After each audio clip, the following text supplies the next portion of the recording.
Good evening sir. जिसके हाँ जी बेचा गुड इवनिंग, नाम में ही टेंशन है तो आप समझ सकते हो कि चैप्टर भी वैसा ही होगा। बट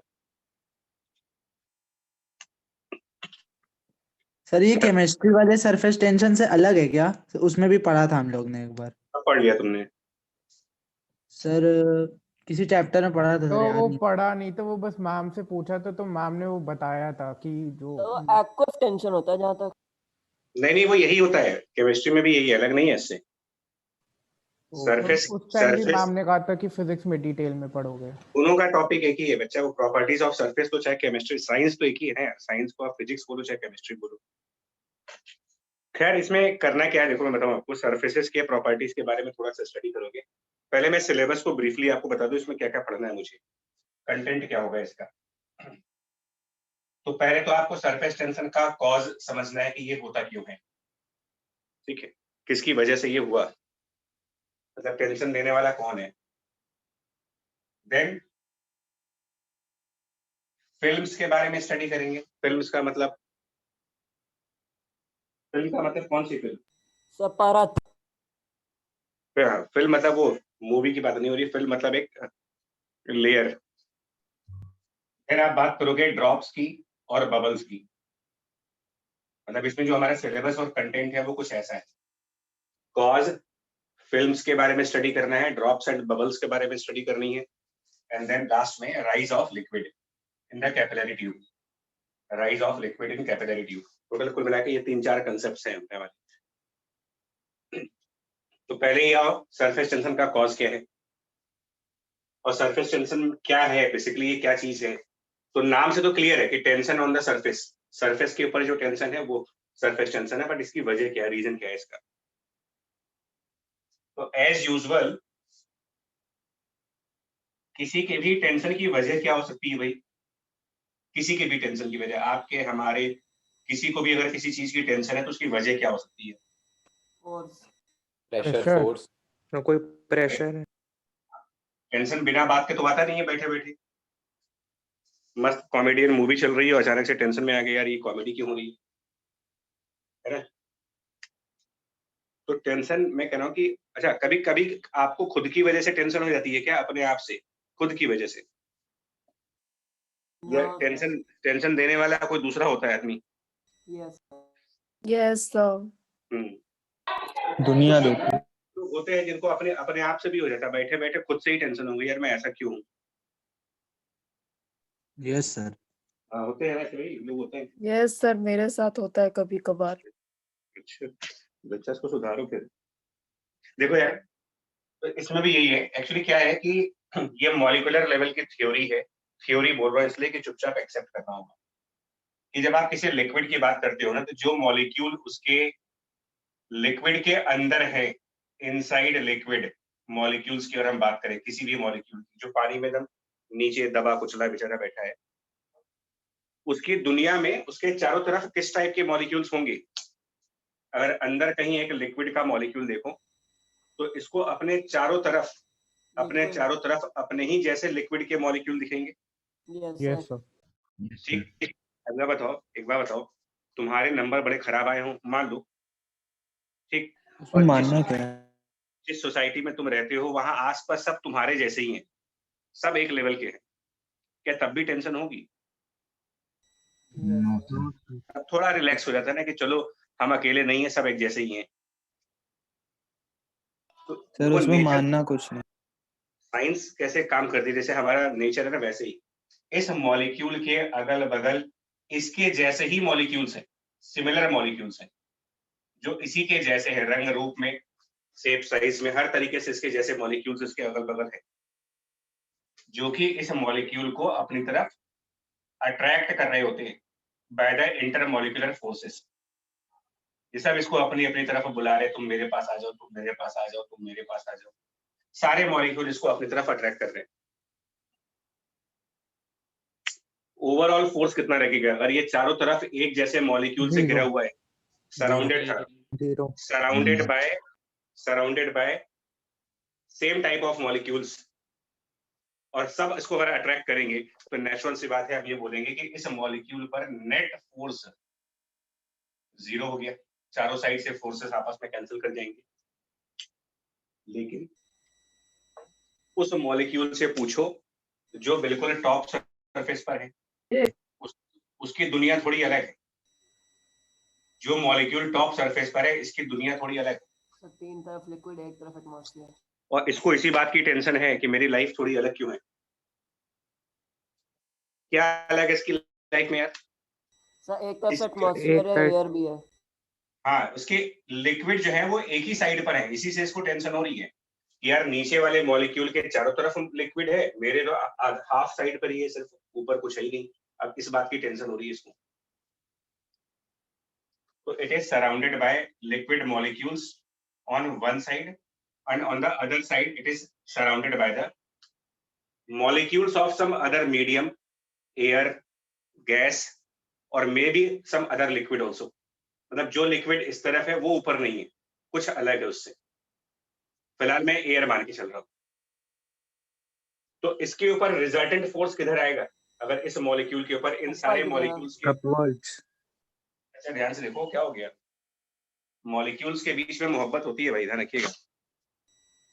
तो ये डाउनवर्ड्स है। तो डाउनवर्ड बाकी के सारे मॉलिक्यूल इसको अट्रैक्ट करेंगे, ये सब इसको अट्रैक्ट कर रहे हैं चारों तरफ से। तो रिजल्टेंट फोर्स किधर दिखाओगे इस मॉलिक्यूल के ऊपर जो सरफेस पर बैठा हुआ है? Vertically downwards. Towards water surface. Vertically downward, right. तो वो जो लिक्विड के बाहर वाला मीडियम है, एयर, वो जो अट्रैक्ट कर रहा होगा उसका हमें क्या पता वो कि बेचारे कमजोर मॉलिक्यूल है, उनको हम नेग्लेक्ट कर रहे हैं। मतलब जो लिक्विड के मॉलिक्यूल का फोर्स है वो हम ये मान के चल रहे हैं कि एयर वाली फोर्स के कंपेयर में इतना ज्यादा है कि एयर मॉलिक्यूल्स का अट्रैक्शन हमने इग्नोर कर रखा हुआ है इस टाइम पर। ओके। सर और एक बात कि सर जैसे अट्रैक्शन तो हर मॉलिक्यूल से हो रहा है, तो सर डायरेक्शन आपने पर्टिकुलरली वर्टिकली डाउनवर्ड्स क्यों बताई? इसलिए दिखाई भैया कि लेफ्ट और राइट, अरे रिजल्टेंट लेफ्ट राइट कैंसिल कर जाएंगे। एक कंपोनेंट इधर फोर्स, एक इधर फोर्स, एक इधर फोर्स, एक इधर फोर्स, एक इधर। अब इन सबका रिजल्टेंट कहाँ जाएगा? सर नीचे ही आएगा। नीचे जाएगा, बिकॉज जितना लेफ्ट और राइट वाले कंपोनेंट कैंसिल होते जाएंगे, left component right component cancel होंगे, रिजल्टेंट फोर्स नीचे हो जाएगी। तो जो मॉलिक्यूल सरफेस के ऊपर है उस मॉलिक्यूल पर एक overall resultant force downward direction में है, और ये फोर्स ग्रेविटी की फोर्स से अलग है। ग्रेविटी की फोर्स तो होगी ही, ये उससे अलग है। ये इंटरमॉलिक्यूलर फोर्सेस की बात की जा रही है। मतलब सरफेस के ऊपर जो मॉलिक्यूल हैं उन पर इंटरमॉलिक्यूलर इंटरेक्शंस की वजह से ओवरऑल एक डाउनवर्ड फोर्स है।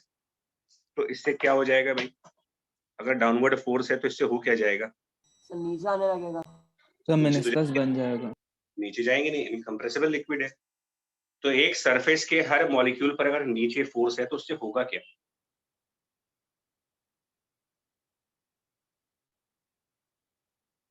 तो देखो ये वही चीज होगी, पता है, जैसे स्ट्रिंग्स में अगर आप थ्रेड की बात करो, धागे की बात करो, स्ट्रिंग की, अगर हम एक स्ट्रिंग लें, सिर्फ स्ट्रिंग, इस पे कुछ नहीं है, इस स्ट्रिंग पे कुछ नहीं है, नथिंग, क्या कोई टेंशन होगी इसमें? No sir. No sir. Practically होगी, बिकॉज स्ट्रिंग का मास होगा कुछ। आइडियल स्ट्रिंग मानेंगे तो नहीं होगी। आइडियल स्ट्रिंग आइडियल मान लो, चलो ये आइडियल स्ट्रिंग है, आप बताओ इसमें नहीं मास होती। नहीं है, और तो इसको किसी बात की टेंशन नहीं, कोई टेंशन नहीं है इसको, मतलब स्ट्रिंग में टेंशन नहीं है। मैं जानबूझ करके ऐसे बोल रहा हूँ यार कि इसको टेंशन नहीं है, बिकॉज आपको ये बात एक्सेप्ट करनी पड़ेगी कि टेंशन का कोई ना कोई कॉज होता है, चाहे वो टेंशन इन द स्ट्रिंग हो, चाहे वो टेंशन इन द सरफेस हो, रीजन होना चाहिए उसके पीछे। अब अगर मैं इसी स्ट्रिंग पर एक डाउनवर्ड फोर्स लगाऊं तो मतलब मैं कुछ वेट अटैच कर दूं, इस पे कोई वेट लगा दूं, तो बट नेचुरल सी बात है कि जैसे ही आप इसके ऊपर कुछ वेट लगाओगे, इसके ऊपर कुछ मास हैंग कर दो, टेंशन तो आ ये जाएगा। स्ट्रिंग एक तो स्लैक कर जाएगी, और क्या अब इसके ऊपर टेंशन फोर्स नहीं आ जाएगी अगर हमने Yes, कुछ sir. वेट उससे हैंग किया? आ जाएगी। आएगी। और क्या प्रैक्टिकली वो स्ट्रिंग थोड़ी सी स्ट्रेच नहीं कर जाएगी? आइडियल स्ट्रिंग तो आप इनएक्सटेंसिबल बोल देते हो कि उसकी लेंथ नहीं बढ़ सकती, क्या प्रैक्टिकली ये लेंथ बढ़ नहीं गई इसकी? Yes sir.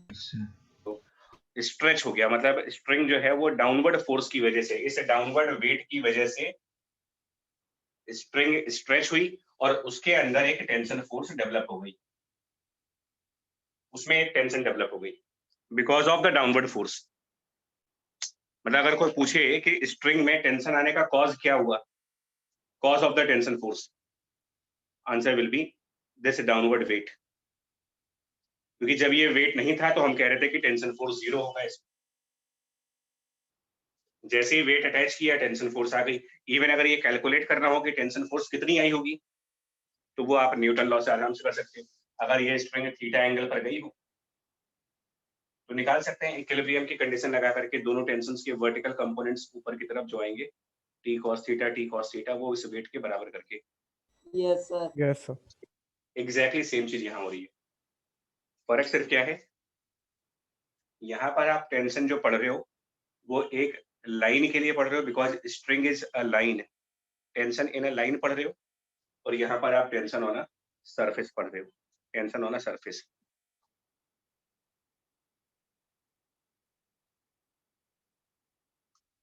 तो जैसे यहाँ पर कोई वेट है, ध्यान रखिएगा,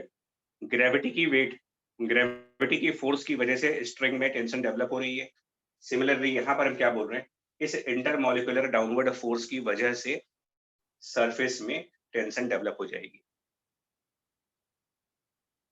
मतलब कि अगर हम रियलिस्टिक वे में बात करें तो जो सरफेसेस आपको ऐसा लगता है कि किसी बॉक्स के अंदर बिल्कुल फ्लैट है, जो सरफेसेस हमें ऐसा दिखता है कि वो कंप्लीटली फ्लैट सरफेस होंगी, मैक्रो लेवल पर ये आपको फ्लैट सरफेस दिख सकता है। टिल्ट होंगी। मैक्रो लेवल पर ये सरफेस आपको फ्लैट दिख सकता है, ऊपर का सरफेस आप कह सकते हो कि रेक्टेंगुलर सरफेस है, पूरा फ्लैट सरफेस है। बट इसको अगर आप माइक्रो लेवल पे देखोगे, माइक्रो लेवल पे मतलब बिल्कुल ही एटॉमिक लेवल पर जाकर के, तो ये सरफेस पूरी तरीके से फ्लैट सरफेस नहीं होगी। जस्ट लाइक वेट की वजह से स्ट्रिंग कभी भी बिल्कुल हॉरिजॉन्टल नहीं रह सकती। अगर वेट है तो हम स्ट्रिंग को हॉरिजॉन्टल कभी नहीं रख पाएंगे, पॉसिबल ही नहीं है। या है कोई पॉसिबिलिटी यहाँ पर, मतलब न्यूटन लॉ के हिसाब से अगर यहाँ डाउनवर्ड वेट है तो क्या ये पॉसिबल है कि ये स्ट्रिंग बिल्कुल सीधी हो जाए? ऐसी No, sir. Condition No, sir. जब तक कोई एक्सटर्नल फोर्स और नहीं लग रहा है तब तक नहीं। वेट है, मैं बता रहा हूँ, वेट की प्रेजेंस में क्या ये पॉसिबल है कि हम स्ट्रिंग को बिल्कुल हॉरिजॉन्टल रख पाए? No, हाँ sir. सर। नहीं हो सकता भाई, न्यूटन लॉ वायलेट कर जाएगा ना, डब्ल्यू को बैलेंस कौन करेगा फिर? Yes, sir. तो एग्जैक्टली ये सरफेस पूरी तरीके से हॉरिजॉन्टल नहीं होती है। हाँ, हमें और आपको अपने नेकेड आई से जब देखोगे ना, आप ऐसे, अगर आप ऐसे बाल्टी में पानी भरा है और उसको देखोगे तो आप कह सकते हो यार सरफेस तो बिल्कुल प्लेन है, क्योंकि हम मैक्रो लेवल पर देखते हैं, माइक्रो लेवल पर तो देख नहीं रहे हो आप, लेबोरेटरी में चलते हैं तो ये सरफेस डाउनवर्ड मॉलिक्यूलर फोर्सेस की वजह से थोड़ी सी कर्व शेप लेती है। ये ऐसी सरफेस नहीं होती है, फ्लैट नहीं होती है, ये स्लाइटली क्या होता है,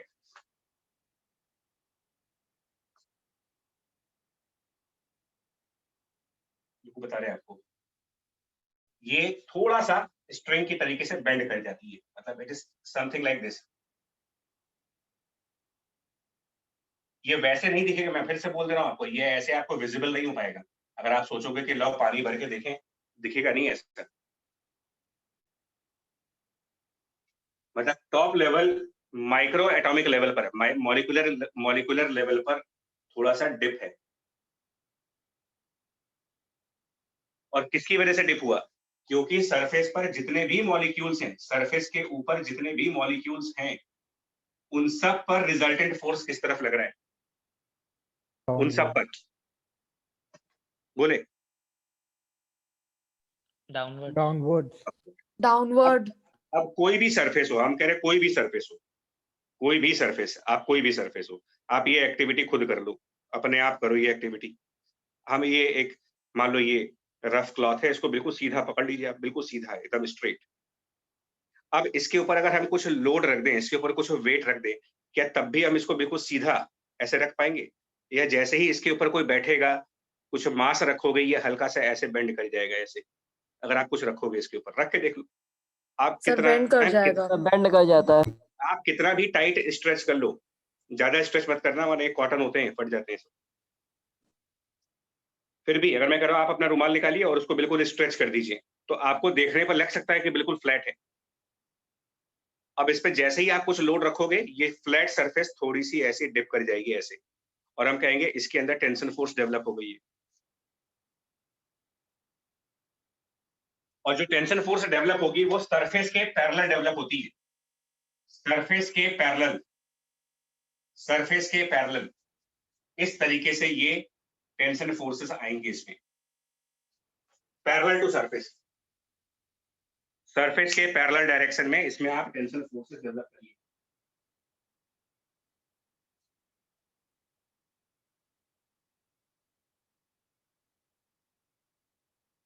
देखो, जो कॉज है, ये स्टूडेंट्स को थोड़ा सा कंफ्यूजन है यहाँ पर।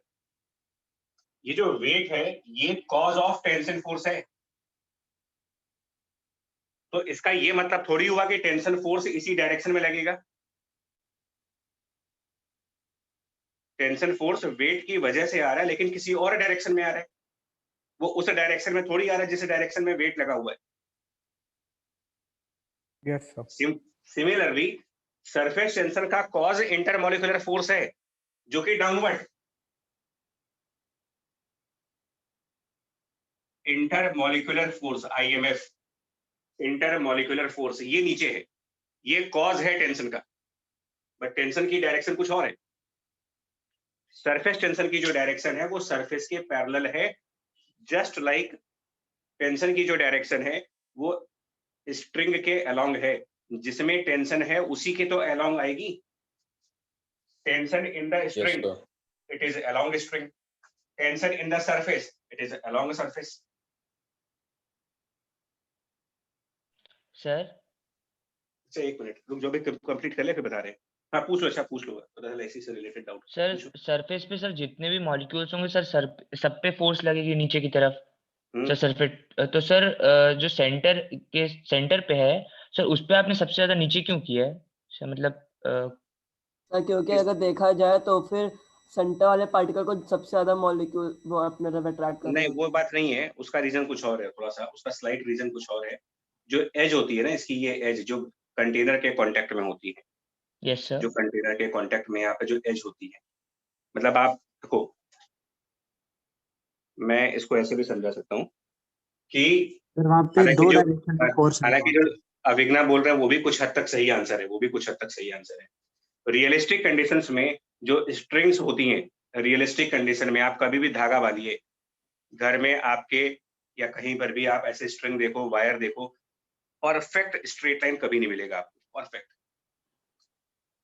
आप कितनी भी कम मास की स्ट्रिंग लेकर के आओ, वो इस तरीके से स्लैग तो करेगा ही करेगा, ऐसा करेगा ही Yes, sir. करेगा कोई भी स्ट्रिंग। Yes sir. अब आप बताओगे इसका सबसे ज्यादा डिप सेंटर पे क्यों है? सेंटर पे ही सबसे ज्यादा डिप क्यों है?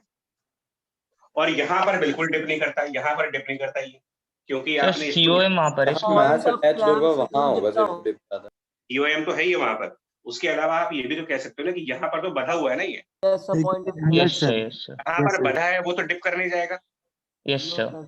तो ऐसे ही जो इसकी एजेस है ये बधी हुई है, आप ऐसे मान लो कि ये बधा हुआ है, राइट। हमने आपको ये एग्जांपल दिया, हमने कहा कि हमने एक सरफेस पे से होल्ड किया है, तो मैंने दो हाथों में पकड़ा है ना इसको, यस सर। ये दो हाथों में होल्ड किया है। तो अब अगर आप इसके ऊपर कुछ रख दो, इसके ऊपर कोई भी सामान रख दो, कितना भी भारी सामान, हम रख के दिखाते हैं। इसके ऊपर हमने अपनी किताब रख दी, तो ये डिप करेगा। अब मैं अगर कुछ रख दूंगा ना, और रखने के बाद अगर मैं कोशिश करूं कि बिल्कुल सीधा हो जाए, नहीं हो सकता, ये बिल्कुल स्ट्रेट होगा ही नहीं, कभी कभी नहीं कर सकते हम। लेकिन Yes, sir. जिन दो हैंड्स पर मैंने पकड़ा हुआ है, जिन दो हैंड्स पर मैंने पकड़ा है, वो डिप नहीं कर सकते कभी। तो मैक्सिमम डिप हमेशा कहाँ मिलेगा आपको? Centre side. सेंटर पे। वो प्रैक्टिकल बात हुई। खैर आगे ओके बढ़ो। सर। मैं फिर बोल रहा हूँ, लोग इंटरमॉलिक्यूलर फोर्स को सरफेस टेंशन समझते हैं या समझाते हैं, दोनों बातें हैं। मैं कह रहा हूँ इंटरमॉलिक्यूलर फोर्स टेंशन के आने की वजह है, टेंशन किसी और डायरेक्शन में है, वो सरफेस के अलोंग है। और स्ट्रिंग में और सरफेस में एक फर्क है। यहाँ पर टेंशन को आप एक स्पेसिफिक पॉइंट पर दिखाते हो, tension force is acting at this specific point, और यहाँ पर टेंशन फोर्स किसी स्पेसिफिक पॉइंट पर नहीं है, वो पूरे सरफेस पे डिस्ट्रीब्यूटेड है, tension force distributed on the entire surface. क्योंकि जब ये चीज स्ट्रेच होगी ना, एक चादर के ऊपर कोई सामान रखोगे आप, तो ऐसा तो है नहीं कि चादर में यहाँ पर टेंशन आएगी, यहाँ पर नहीं आएगी। तो टेंशन इस पॉइंट पर भी लग रहा होगा, टेंशन इस पॉइंट पर भी लग रहा है, टेंशन इस पॉइंट पर भी है, टेंशन इस पॉइंट पर भी है, टेंशन इस पॉइंट पर भी है। ये जितने भी पॉइंट हैं इन सब पर टेंशन फोर्स है, सारे पॉइंट्स पर टेंशन फोर्स है। और अगर मैं इन सारे पॉइंट्स को मिला दूं और ये कह दूं कि यहाँ पर एक लेंथ है जिसकी लेंथ L है, और उस पूरी लेंथ पर इस तरफ जो टेंशन की फोर्स है, उस पूरे लेंथ पर इस साइड जो टेंशन की फोर्स है उसको F कह दे, तो एक नई चीज डिफाइन हो रही है, force upon length, known as coefficient of surface tension, capital S से डिनोट करेंगे, कोफिशिएंट ऑफ सरफेस टेंशन। एक बार फिर रिपीट कर रहे हैं आपको, यस सर। सुनिए। हम लोग ये कहते हैं कि a surface is just like a membrane, जैसे ये चादर है, ये चादर है, तो ऐसे ही हमारे लिक्विड की सरफेस है। जब इस पर कुछ वेट रखते हैं तो ये उस वेट की वजह से स्लैग कर जाता है और ये थोड़ा सा स्ट्रेच कर जाएगा। अब जब कोई भी चीज स्ट्रेच होगी, खींचेगी, तो जब ये खींचेगी तो इसमें टेंशन फोर्स डेवलप होगा, लेकिन वो टेंशन फोर्स पूरे सरफेस में होगा, किसी स्पेसिफिक पॉइंट पर नहीं है। टेंशन पूरे सरफेस में है, क्योंकि पूरा सरफेस खिंचा हुआ है। अब आप इसको पुल करोगे तो पूरा पूरा सरफेस, एंटायर सरफेस स्ट्रेच कर रहे हैं हम लोग। इसीलिए कहा जाता है कि जो सरफेस होती है वो एक खिंची हुई चादर की तरह काम करती है। जो बेडशीट वगैरह होती है, चादर होती है ना, एक खिंचा हुआ चादर, उसको चारों तरफ से खिंचा हुआ है। तो tension acts in all the directions, tension acts in all the directions on a surface. अब एक बात सुनिए, पहले ये लाइन आप कंक्लूजन में लिख लेना, the surface of liquid is just like stressed क्या कह सकते हो आप उसको, स्ट्रेस्ड सरफेस, मतलब बेडशीट। अब बेडशीट लिख लो, आप बेडशीट लिखना चाहें तो हम बोल नहीं रहते हैं, स्ट्रेस बेडशीट लिख दीजिए आप, खिंचा हुआ। और टेंशन किसी स्पेसिफिक पॉइंट पर नहीं है, टेंशन पूरे सरफेस में है। आप उसको डिफाइन कैसे कर रहे हैं वो सुनो, आप डिफाइन कैसे कर रहे हो। देखिए, जब हम लोग फ्लूइड मैकेनिक्स पढ़ते थे, स्टार्ट किया था लेक्चर 1 में, तो हम लोगों ने लिक्विड के प्रेशर को डिफाइन किया था, लिक्विड के प्रेशर को डिफाइन किया था। Pascal's law. सुन नहीं, वो नहीं कह रहा हूं, डेफिनेशन बड़ी इंपॉर्टेंट है, बेसिक समझना बहुत इंपॉर्टेंट है सरफेस टेंशन का। देखिए, अगर मैं पूछूं कि इस पॉइंट पर, ध्यान से सुनना, अगर मैं पूछूं कि इस पॉइंट पर क्या कोई स्पेसिफिक डायरेक्शन है प्रेशर की, लिक्विड के अंदर No. कोई नो सर। No, sir. ठीक है, सुनिए तो, हाँ नो ठीक है, लेकिन हम लोग कहते तो है ना कि लिक्विड के अंदर हर पॉइंट पर प्रेशर होता है। Yes, sir. Pressure exist at every point. अब आप पैरेलल समझना, मैं कह रहा हूं pressure exist at every point, मैं कह रहा हूं tension exist at every point. ठीक, पहला स्टेटमेंट क्लियर हो रहा है आपको? Yes, sir. Yes. At any point inside liquid, pressure exists from all the directions. हम कभी प्रेशर की स्पेसिफिक डायरेक्शन नहीं दिखाते, लेकिन हम क्या कहते थे कि अगर हम उस पॉइंट पर कोई एरिया बना दें, अगर हम उस पॉइंट पर कोई एरिया बना दें, तो उस एरिया पर लगने वाले फोर्स की स्पेसिफिक डायरेक्शन होगी। Yes, sir. याद आया आपको कि Yes, प्रेशर sir. की आप Perpendicular to the area. हाँ, आप ये नहीं कह सकते कि यहाँ पर प्रेशर कौन सी डायरेक्शन में है, बिकॉज किसी भी पॉइंट पर प्रेशर चारों साइड से लगता है। इस साइड से भी प्रेशर होगा, इधर से भी प्रेशर लग रहा होगा, इस साइड से भी होगा, इस साइड से भी होगा। Pressure acts from all the directions. तो क्या फोर्स भी सारी डायरेक्शन से लगेगा? No sir. नहीं लगता। वो किस पे डिपेंड कर रहा था? कि उस पॉइंट पर आप कौन से सरफेस पर फोर्स देख रहे हो। एरिया यहाँ के पर- ओरिएंटेशन पे डिपेंड कर रहा था। बिल्कुल, यहाँ पर प्रेशर तो चारों साइड से लग रहा है, लेकिन अगर मैं यहाँ पर हॉरिजॉन्टल सरफेस बनाऊं, हॉरिजॉन्टल सरफेस, तो मैं उसमें कौन सा फोर्स कंसिडर करूंगा? वर्टिकल वाले ऊपर वाले सर, ऊपर नीचे वाले। वर्टिकल डायरेक्शन में अगर सर एरिया बना लूं, अगर मैं यहाँ पर एक vertical horizontal force Side consider वाले करें। सर। Horizontal forces. तो अब आप समझ लें, फ्लूइड की ये दो बेसिक कैरेक्टरिस्टिक जिसके भी समझ में आ जाएगी, फ्लूइड मैकेनिक्स आसान है। एक प्रेशर का कंसेप्ट और दूसरा टेंशन का कंसेप्ट। तो प्रेशर वाली चीज लिक्विड के अंदर के लिए है और सरफेस टेंशन उसके सरफेस पर पड़ना है आपको। मतलब एक कैरेक्टरिस्टिक इसके सरफेस की है और दूसरी कैरेक्टरिस्टिक इनसाइड द लिक्विड हो रही है। एक फिनोमेना लिक्विड के अंदर है, एक फिनोमेना लिक्विड के सरफेस पर है।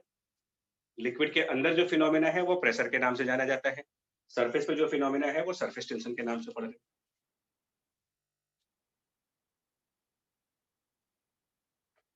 दो अब एक एक करके स्टेटमेंट क्लियर करना, अच्छा रिपीट नहीं करेंगे, कंफ्यूजन मोड पे जा रहे हैं। सो प्रेशर की अपनी कोई डायरेक्शन नहीं होती, लेकिन उसकी वजह से लगने वाले फोर्स की डायरेक्शन होती है। और हम प्रेशर को डिफाइन कैसे करते हैं? तो डेफिनेशन ऑफ प्रेशर आप देते हो फोर्स अपॉन एरिया, ये कहते हो yes sir. Force by area.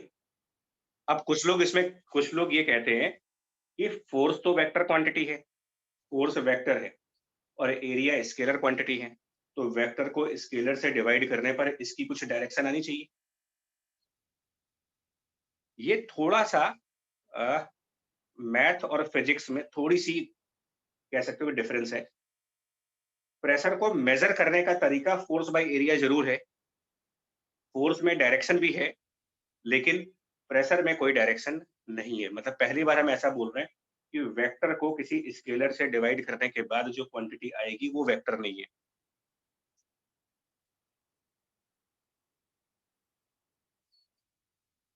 ये बात समझ में आई आपको? यस यस ठीक। सर। अच्छा, अब लिक्विड के अंदर प्रेशर किसी स्पेसिफिक पॉइंट पर है या जितने भी पॉइंट है सब पर है?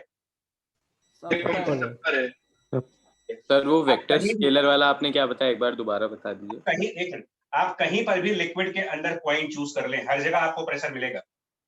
You will feel the pressure of liquid at every point. But अगर कोई ये पूछे कि इस पॉइंट पर प्रेशर कौन सी डायरेक्शन में फील कर रहे हो, तो हम लोग प्रेशर फील नहीं करते। लिक्विड के अंदर Force आप क्या feel फील करते हो? फोर्स। फोर्स। हमारी बॉडी फोर्स फील करती है और उसको हम अपने बॉडी के एरिया से जब डिवाइड करेंगे तो हमको अपनी बॉडी पर लगने वाला प्रेशर मिल जाएगा। तो फोर्स की डायरेक्शन है, प्रेशर की डायरेक्शन नहीं है। अब इसी के पैरेलल में, इसी के एनालॉग पर मैं इसको बना रहा हूं।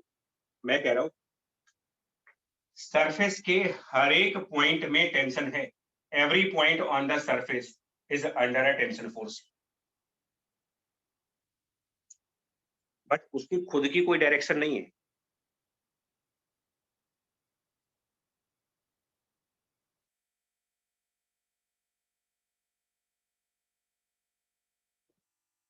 यानी कि सरफेस टेंशन सुनो, बता रहे, एक में बता रहे, हम सब क्लियर करेंगे, बस आप सुन लें, आप सिर्फ सुन लें। और इंट्रोडक्शन में तो टाइम लगता है बस, क्योंकि ये समझने वाला पॉइंट है। मैं कह रहा हूं आपको फोर्स की प्रॉपर डायरेक्शन जब देखनी है तो आपको पहले एरिया बताना पड़ेगा। बिना एरिया डिस्क्लोज किए फोर्स का डायरेक्शन नहीं बताया जा सकता। इस बात पे तो आप एग्री करोगे कि Yes, प्रेशर sir. की वजह से हाँ, डायरेक्शन ऑफ फोर्स आप तब तक नहीं क्लियर कर सकते जब तक आपको ये ना पता हो कि जो एरिया चूज किया गया है वो हॉरिजॉन्टल है, वर्टिकल है या स्लैंटेड है। ये बात समझ में आ रही है? Yes sir. ठीक, आप सुनिए मैं क्या बोल रहा हूं। सरफेस, लिक्विड का पूरा सरफेस, कंप्लीट सरफेस, पहली बात, the entire surface is under a tension. और टेंशन किस चीज की वजह से हुई? उसको सरफेस में टेंशन डेवलप होने का रीजन क्योंकि वो स्ट्रेच कर चुका है। और किसकी वजह से स्ट्रेच किया उसने? Surface intermolecular forces. हाँ, तो जो डाउनवर्ड इंटरमोलिकुलर फोर्स थे उसकी वजह से सरफेस खिंच गया, पुल आउट हो गया, स्ट्रेच कर गया। स्ट्रेच करने की वजह से हर जगह पर टेंशन फोर्स डेवलप हो गई है, सारे पॉइंट्स पर टेंशन फोर्स डेवलप हो गई। बट अगर कोई पूछे कि भैया उस फोर्स की डायरेक्शन तो बताओ, तो उसके लिए मैं उससे एक बात पूछूंगा कि फोर्स का डायरेक्शन हम तब तक नहीं बता पाएंगे जब तक आप मुझे ये स्पेसिफाई ना करो कि आपको फोर्स देखनी कहां पर है। इट इज जस्ट लाइक आपको कौन से एरिया पर फोर्स दिखना है वो बताइए, then only we can find out direction of force. तो यहां पर मैं क्या कह रहा हूं, अगर मैं इस सरफेस पर एक लाइन ड्रॉ कर दूं, इस सरफेस पर एक लाइन ड्रॉ करूं और उस लाइन की जो लेंथ है, उस लाइन की लेंथ डेल्टा एल कह दूं। मैंने सरफेस पर एक लाइन ड्रॉ किया, उसकी लेंथ को डेल्टा एल कहा, और ये लाइन पूरे सरफेस को दो पार्ट्स में आपस में डिवाइड कर रही है। थोड़ा सा स्ट्रिंग से भी कंपेयर करना यार। स्ट्रिंग में जब टेंशन दिखाते हो आप, एक स्ट्रिंग में हमने वेट लगाया, एक स्ट्रिंग में हमने वेट लगाया और यहाँ टेंशन फोर्स डेवलप हो गई। और न्यूटन बार बार कहते हैं कि फोर्स का मतलब कोई बॉडी पुल करे, स्पेशली टेंशन का मतलब तो पुल होता है। तो जो ये वाला टेंशन दिखा रहे हैं, आप बता पाएंगे कौन किसको पुल कर रहे हैं यहाँ पर? इस टेंशन के थ्रू आप किसके पुलिंग फोर्स को दिखा रहे हो, और इस टेंशन के थ्रू हम किसके पुलिंग फोर्स को दिखा रहे हैं? कौन किसको खींच रहे हैं? सब दो टेंशन के रिस्पेक्टिव पार्ट्स ऑफ स्ट्रिंग के फोर्स दिखा रहे हैं। तो कौन किसको खींच रहा है? मतलब अगर मैं स्ट्रिंग को ऐसे नाम दूं, एबीसी कर दूं, आप बताओ कौन सा पोर्शन, कौन सी पोर्शन पर फोर्स लगा रहा है, कौन किसको खींच रहा है? टेंशन मतलब पुलिंग फोर्स। भूल गए क्या तुम लोग न्यूटन में? सर सी बी को खींच रहा है, ए बी को खींच रहा है अपनी तरफ, और बी ए को खींच रहा है और बी सी को खींच रहा है। ठीक है, हाँ समझ में आया ना आपको ये चीज? Yes sir. सर। ठीक है, तो कोई ना कोई तो खींचेगा उसको यार। Sir yes sir. और टेंशन चाहे कहीं भी पढ़ लो आप, वो पुलिंग फोर्स ही है। सरफेस टेंशन भी पुलिंग फोर्स है। तो मैं क्या कह रहा हूँ ना कि हमने सरफेस पर एक लाइन ड्रॉ कर ली। अब इस लाइन की वजह से हमारा सरफेस दो पार्ट्स में डिवाइड हो गया। हमने एक लाइन जब खींची, भाई हम अपने इस व्हाइट बोर्ड पर एक लाइन खींच दे रहे हैं, तो मेरा व्हाइट बोर्ड दो पार्ट्स में डिवाइड नहीं हो गया? एक इस लाइन के इस यस तरफ सर। और एक लाइन के इस तरफ। तो वैसे ही इस लाइन की वजह से सरफेस दो पार्ट्स में डिवाइड हो गया। एक मेरा पार्ट 1 हो गया और एक पार्ट 2 हो गया। अब ये दोनों पार्ट्स आपस में एक दूसरे को खींच रहे हैं। Yes sir. पार्ट 1 पार्ट 2 को खींचेगा और पार्ट 2 पार्ट 1 को खींचेगा। मतलब सरफेस का एक पोर्शन उसी सरफेस के दूसरे पोर्शन को खींच रहा है। That is meaning of surface under tension. One part of surface pulls the other part of surface. But surface में पार्टीशन करने के लिए आपको एक लाइन चाहिए। Yes sir.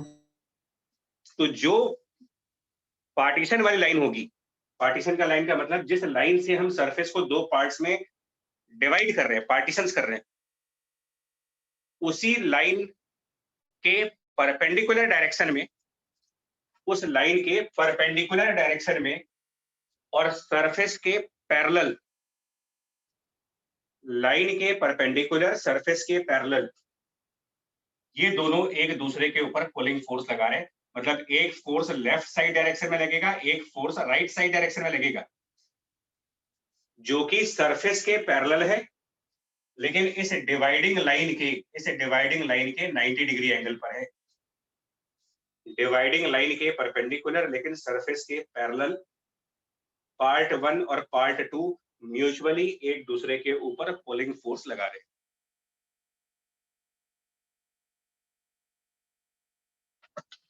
तो जो लेफ्ट साइड फोर्स मैंने दिखाई है, लेफ्ट साइड फोर्स, ये कौन किसके ऊपर लगा रहा होगा? ये जानते हुए कि पुलिंग फोर्स लग रही है, पुल कर रहे हो आप।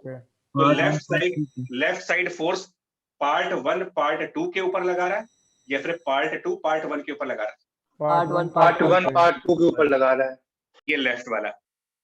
और जो राइट साइड एरो बनाया है मैंने, पार्ट टू पार्ट 1 के ऊपर लगा है। आ रहा है। न्यूटन थर्ड लॉ के हिसाब से दोनों बराबर है। Yes sir. Yes, sir. तो इनमें से किसी भी एक का मैग्नीट्यूड अगर हम डेल्टा एफ कह दें, किसी भी एक का मैग्नीट्यूड डेल्टा एफ, हो सकता है आपको स्क्रीन पर दिखे नहीं इसलिए बोल रहा हूं मैं, हो सकता है कि ये जो फोर्स है इसका मैग्नीट्यूड डेल्टा एफ है, मैं बोल रहा हूं ताकि आप लिख पाए।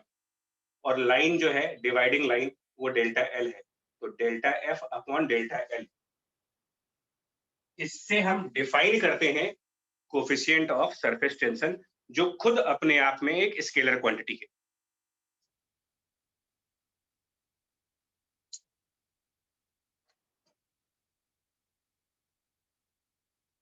फाइनली एक लास्ट टाइम मैं बोल रहा हूं, सबसे पहली चीज, किसी भी लिक्विड की सरफेस हमेशा स्ट्रेच होती है। Number 1, surface of liquid is like stressed rubber. आप ऐसे मान सकते, जैसे रबर को खींचते हैं तो वैसे सरफेस ऑफ लिक्विड है, खिंचा हुआ रबर है वो। और अब आप रबर को जब भी खींचोगे, हमारे हाथ में ये इलास्टिक बैंड है, ये रबर है, क्या अभी भी इसमें टेंशन है? एकदम लूज है ये, क्या अभी इसमें टेंशन होगा कुछ? No, sir. No sir. अब अगर हम इसको खींचें, होगा tension?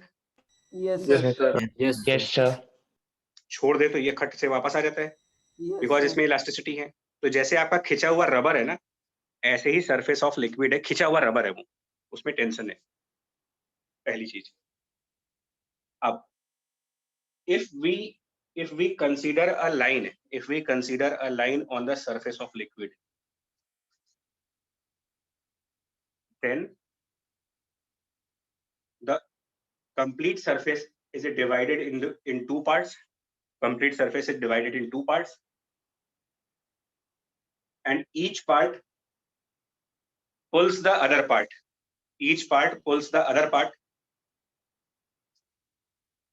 Perpendicular to the dividing line and parallel to surface. मैं ये क्यों बोल रहा हूं तुमको कि पैरेलल टू सरफेस चाहिए? परपेंडिकुलर टू लाइन क्या सफिशिएंट नहीं था? उसमें ये ऐड करने की क्या जरूरत है कि parallel to surface? Tension the surface में तो ही है। टेंशन सरफेस पे आएगी, जैसे स्ट्रिंग के हाँ, अलॉन्ग लगती है। ये समझना जरूरी है बच्चा, क्योंकि परपेंडिकुलर टू लाइन बोलने से मैसेज क्लियर नहीं हो रहा। देखो क्यों नहीं क्लियर हो रहा है। तो सरफेस के ऊपर नीचे भी हो सकता है ना। इस बोर्ड पर एक लाइन बनाई, अब मैं आपसे कहूं कि इस लाइन के परपेंडिकुलर जाओ, तो इस लाइन के लाइन है। परपेंडिकुलर दो डायरेक्शन हो सकती है। एक डायरेक्शन इसी बोर्ड पे हो सकती है, और एक और डायरेक्शन हो सकती है जो इस लाइन के परपेंडिकुलर होगी, बोर्ड के अंदर या बाहर। जो बोर्ड के अंदर। ऐसे। तो हमें कौन सा परपेंडिकुलर लेना है? हमें उस लाइन का परपेंडिकुलर चूज करना है, और एक लाइन के दो परपेंडिकुलर हो सकते हैं। कौन सा परपेंडिकुलर चूज करोगे आप? सर जो पैरेलल टू सरफेस हो। इसलिए बार बार बोल रहा हूं आपसे कि इसकी इंपॉर्टेंस है। Each part exerts a force perpendicular to this dividing line and also along the surface, and the ratio of force to the length defined as coefficient of surface tension. अब हो गया क्लियर या अभी भी कुछ doubt है? 3-4 बार बोल चुका मैं इस चीज को। सर कोई डाउट नहीं है। फिर भी अगर हो तो आप बता सकते हो, मतलब कई बार बोल चुके हैं इस मैसेज को। What is surface tension? Surface tension is a coefficient, or you can say it is a ratio. It is a ratio. Mathematically, surface tension means a ratio between force and length. Is it scalar or vector? Capital S की बात कर रहा हूँ। Scalar. ये scalar है, but जिस force से इसको डिफाइन किया जा रहा है वो वेक्टर है, और उस वेक्टर की डायरेक्शन किस पर डिपेंड कर रही है? डिवाइडिंग लाइन पे, लाइन के ऊपर। बिकॉज एक सरफेस पर हम कैसी भी लाइन खींच सकते हैं। ये व्हाइट बोर्ड है, मैं आपसे कहूं कि व्हाइट बोर्ड को दो पार्ट्स में डिवाइड करना है मेरे को, तो क्या मेरे पास एक ही तरीका है? वैसे वर्टिकल लाइन ही खींच सकता हूँ,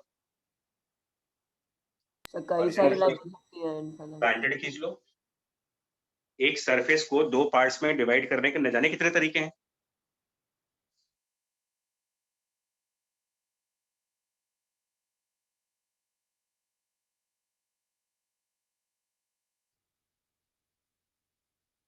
सर अगर ये डेल्टा एल बोलो बोलो बोलते जाओ। तो ऐसे अगर थोड़ा सा 90 डिग्री रोटेटेड होता है, यानी कि थोड़ा हॉरिजॉन्टल पे मतलब होता है सरफेस से। एक सेकंड बता, मैं भी शायद आप ये कुछ कहना चाह रहे होगे। आपके घर का एग्जांपल लेते हैं। एक ग्लास में पानी भरा हुआ है सिंपल, तो नॉर्मली ग्लास सिलिंड्रिकल शेप के होते हैं। Yes sir. नॉर्मली जो ग्लास घर में यूज होते हैं वो मोस्टली सिलेंडर शेप के आते हैं। तो इसमें हमने पानी भरा है इनका। अगर आप ऊपर से देखोगे तो क्लियरली ये एक फ्लैट सरफेस दिखेगा, इसमें कोई डाउट नहीं है। लेकिन मैं फिर बोला माइक्रो लेवल पर ये फ्लैट नहीं होता है, ऊपर की सरफेस थोड़ी सी कर्व होती है, बट वो हमको दिखेगी नहीं।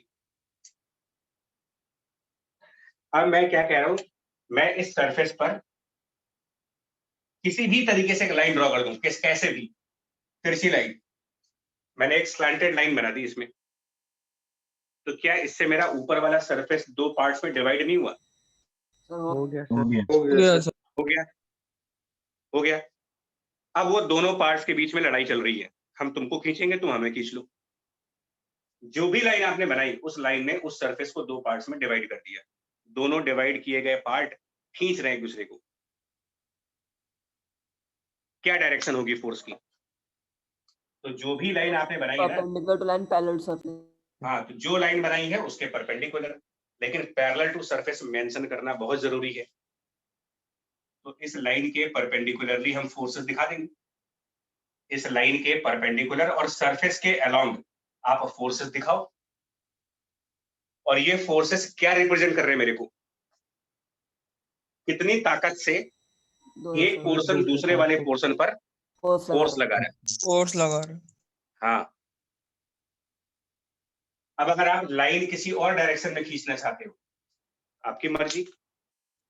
आप हॉरिजॉन्टल लाइन खींचना चाहते हो, हॉरिजॉन्टल लाइन खींच लो, तो इस हॉरिजॉन्टल लाइन के परपेंडिकुलर फोर्स आएगा।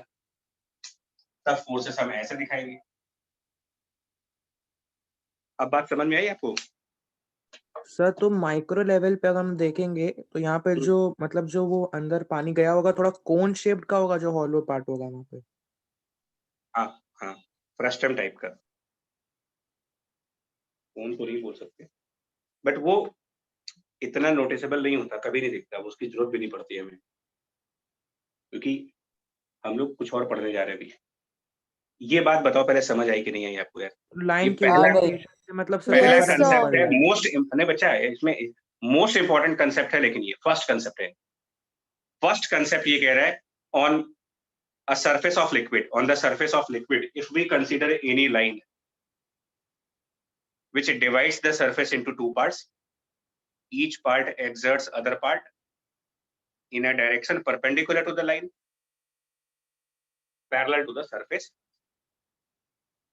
and magnitude of the force depends upon how big is that line, what is the length of that line. जितनी ज्यादा लेंथ होगी उतना ज्यादा फोर्स लगेगा। क्यों? Because force upon length is defined as coefficient of surface tension, और ये constant value है। मतलब बड़ी लेंथ बड़ा फोर्स, छोटी लेंथ छोटा फोर्स। कैपिटल एस नहीं बदलेगा। Capital S coefficient of surface tension है, जो एक पर्टिकुलर लिक्विड के लिए कांस्टेंट वैल्यू है। कैपिटल एस नहीं बदलता। मतलब कुछ लोग सोचते हैं कि लेंथ ज्यादा होगी तो डिनोमिनेटर ज्यादा होगा तो सरफेस टेंशन कम आएगा। ऐसा नहीं होता। सरफेस टेंशन एक कांस्टेंट वैल्यू है जो डिपेंड करता है नेचर ऑफ लिक्विड के ऊपर। मतलब कि वाटर का सरफेस टेंशन कुछ और होगा, ऑयल की सरफेस टेंशन कुछ और होगी, मर्क्यूरी की सरफेस टेंशन कुछ और होगी। सर लिक्विड टेम्परेचर पे डिपेंड करता है, और टेम्परेचर पे, हाँ वही बोले जाता है, प्लस टेम्परेचर पे भी डिपेंड करता है कि किस टेम्परेचर पे काम चल रहा है। हाई टेम्परेचर पे सरफेस टेंशन कम होता है, लो टेम्परेचर पे सरफेस टेंशन ज्यादा होता है।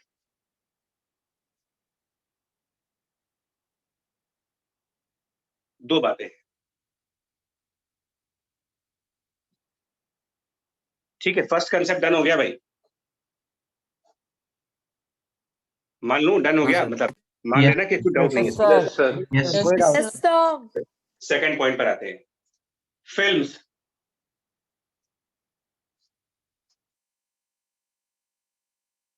अब देखिए फिल्म्स का मतलब क्या होता है, मैं पहले तो ट्राई करूंगा कि अगर आपको दिख जाए तो। वैसे मोबाइल पे दिखना बहुत टफ है, हालांकि एक फिल्म हमने बनाई हुई है, आप देख पाओ तो आपको शायद दिखे। सर दिख रही है। Yes sir. दिख रही है सर। सर दिख रही है। इस फ्रेम में एक फिल्म दिख रही है आपको? Yes sir. Yes sir. ये तो घर में आप भी कर सकते हो। Yes sir. Yes sir. Yes sir. इस फिल्म को गया, टूट गया ना film. Yes sir. Yes sir. तो इस फिल्म को हमने कहां पर कैद किया हुआ है आप बताओ? ये टंग क्लीनर है एक छोटा, मतलब एक्सपेरिमेंट घर पे ही हो सकते हैं सारे। फिल्म की बाउंड्रीज क्या थी? फिल्म का ये आउटर फ्रेम था, टंग क्लीनर की बाउंड्री। ये बाउंड्री थी Yes, ना, sir. इसी में तो फिल्म। अब जब हमने इसमें फिल्म बनाई, देखिएगा फिर आ गई, देखिए। Yes sir. Yes sir. Yes sir. तो आपने क्या किया, एक सोप फिल्म को, ये सोप की फिल्म है, एक सोप फिल्म को एक सोप फिल्म को हमने रेक्टेंगुलर फ्रेम के अंदर बांधा हुआ था, और वो ज्यादा स्टेबल नहीं होते, तुरंत टूट जाते हैं। सोप फिल्म बड़े नाजुक होते हैं, यस यस सर। बहुत ही नाजुक, बिल्कुल एकदम। तो ऐसा ही एग्जाम्पल, ऐसा ही एक टंग क्लीनर आप लेकर के आए और उसके अंदर बना दी सोप की फिल्म। तो ये हमारा फ्रेम है और उसके अंदर फिल्म। अब वो फिल्म यहाँ नहीं दिखा पाएंगे, प्रैक्टिकली आपको करके दिखाया है।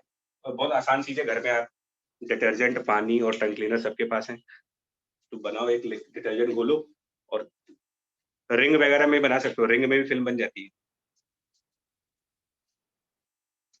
तो जितनी ये फिल्म है, क्या ये सरफेस ऑफ लिक्विड नहीं है? Yes sir. Yes sir. Film भी तो एक सरफेस है। और नेचर ऑफ सरफेस क्या होता है? यहाँ पर दूसरा कंसेप्ट आ रहा है, nature of films, nature of these kind of films जो आप किसी फ्रेम में तैयार करते हो, स्पेशली सोप लिक्विड पे अगर आपने फिल्म बनाई, तो सोप की फिल्म अगर हमने किसी फ्रेम में तैयार की, तो what is the nature of that film? Second concept, nature of the films is to reduce their surface area. These films always fight for reduction in their surface area. That is fundamental nature of the film. Fundamental nature of any film is to decrease the surface area.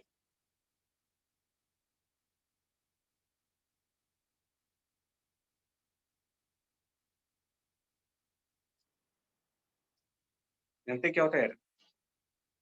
जितनी ज्यादा surface tension होगी, reduction उतना ज्यादा होगा area में, और जितनी लो surface tension होगी, रिडक्शन कम हो जाता है। एक बड़ी अजीब सी चीज है जो आपको बोलेंगे, आपको विश्वास नहीं होगा। गरम चीजें खाने में, मतलब जो कहते हैं कि हॉट सूप जो होता है, गरम सूप बहुत टेस्टी लगता है, और वो ठंडा होने के बाद बिल्कुल खराब लगता है। Yes sir. Yes sir. तो गरम सूप में सरफेस टेंशन है कम या ज्यादा? गरम सूप और हॉट सूप के सरफेस टेंशन का डिकॉज है मतलब, और वो टंग के ऊपर कितने एरिया पर स्प्रेड कर रहे हैं, वो आपके टेस्ट को बढ़ाता है।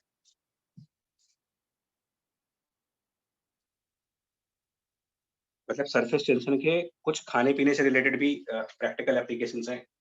एनीवे, तो nature, basic nature of any film is to reduce the surface area. अब ये कैसे होगा, ये चीज कैसे होगी? तो ये फिल्म्स क्या करती हैं, ये अपनी फ्रेम्स को, मतलब जहां पर फिल्म को कैद किया गया है, जहां पर फिल्म को बनाया गया है, ये फिल्म उन फ्रेम्स को अंदर की तरफ पुल करेंगी, इनसाइड पुल करेंगी। जो ये फिल्म्स होती हैं, ये अपनी चारों तरफ की बाउंड्रीज को खींचती हैं, अंदर खींचती हैं, ताकि फ्रेम छोटा हो जाए और फिल्म का साइज छोटा हो जाए, और फिल्म का साइज जब छोटा हो जाएगा तो उनका एरिया ऑटोमेटिकली रिड्यूस कर जाएगा। That is the basic nature of any film. Second concept, any film of soap liquid or any other liquid when formed in a frame, that film exerts forces on the periphery of the frame,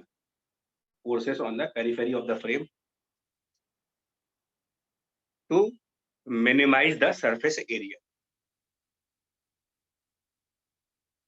और अगर हमारी frame की हम कुछ geometrical dimensions की बात कर लें कि ये B है और ये L है, तो ये जो फोर्सेस लगेंगे, मतलब इसको मैं F2 कह दूं और इसको मैं सपोज F1 कह दूं, तो इन फोर्सेस का अमाउंट कैलकुलेट करने के लिए हम कोफिशिएंट ऑफ सरफेस टेंशन का यूज करते हैं। हमने ये देख लिया कि F2 वाली फोर्स B लेंथ पे लग रही है, F2 force is acting on a length B, so B multiplied by coefficient of surface tension, ये F2 हो गया। F1 force is acting on a length L, so that length will be multiplied by capital S। मैं यही अभी बोल रहा था आपसे कि कैपिटल S कांस्टेंट है, ये नेचर ऑफ फिल्म है। कोफिशिएंट ऑफ सरफेस टेंशन एक कांस्टेंट वैल्यू है, कम लेंथ पर उसके हिसाब से फोर्स लगेगी, ज्यादा लेंथ पर उसके हिसाब से फोर्स आएगी। तो सेकंड पॉइंट आपको इसमें ये रखना है, और जिसको मैं कंसेप्ट बोलता हूँ, ये शॉर्ट नोट्स बनाने के लिए बोलता हूँ। पहला कंसेप्ट वो था, सेकंड कंसेप्ट, और एक लाइन में पूरा कंसेप्ट है। Film, any film of liquid और soap solution tries for minimization of area. इस लाइन में पूरी बात कह दी हमने, अगर समझना चाहोगे तो समझ जाओगे। और इसी वजह से उन फिल्म्स को जब मौका मिलता है तो वो स्फीयर का फॉर्म ले लेते हैं, बबल बन जाते हैं। यहाँ पर तो नहीं हो पाएगा, देखो यहाँ पर तो नहीं हो पाएगा, ये जो फिल्म बनी है ना, यहाँ पॉसिबल नहीं है, यहाँ पॉसिबल नहीं है। फिल्म आपको दिख जाएगी फिर से एक बार, एक बार फूकने शायद हो जाए। Yes, sir. नहीं बनेगा, नहीं फूंकने से नहीं बनेगा, ये वो दूसरी होती है, वो रिंग होते हैं। जी सर। ठीक है, अभी तो ये तो फिल्म स्टे नहीं कर पा रही है ना, वो दूसरा होता है, सर्कस वर्कस में नहीं मिलता आपको एक ऐसे छल्ला टाइप का, उसको ऐसे Yes, जी सर, बच्चे खरीदते हैं। उसको तुम भी बच्चे रहे हो बबल भाई, मेकर। तो बबल बनता है। Yes, sir. हाँ, तो वो स्फीयर के फॉर्म में इसलिए जाते हैं कि ज्योमेट्रिकली एक कंसेप्ट होता है कि स्फीयर का सरफेस एरिया सबसे कम होता है और ज्योमेट्रीज के कंपेयर में। Yes sir. तो वो उनको मौका मिलेगा वो मिनिमाइज कर लेंगे अपने आप को, वो नेचर है उनका, नेचर। तो सेकंड कंसेप्ट आप जरूर नोट करिए, लिख लिया होगा अब तक, nature of film is to minimize the area, and for that or because of that nature these films exert forces perpendicular to the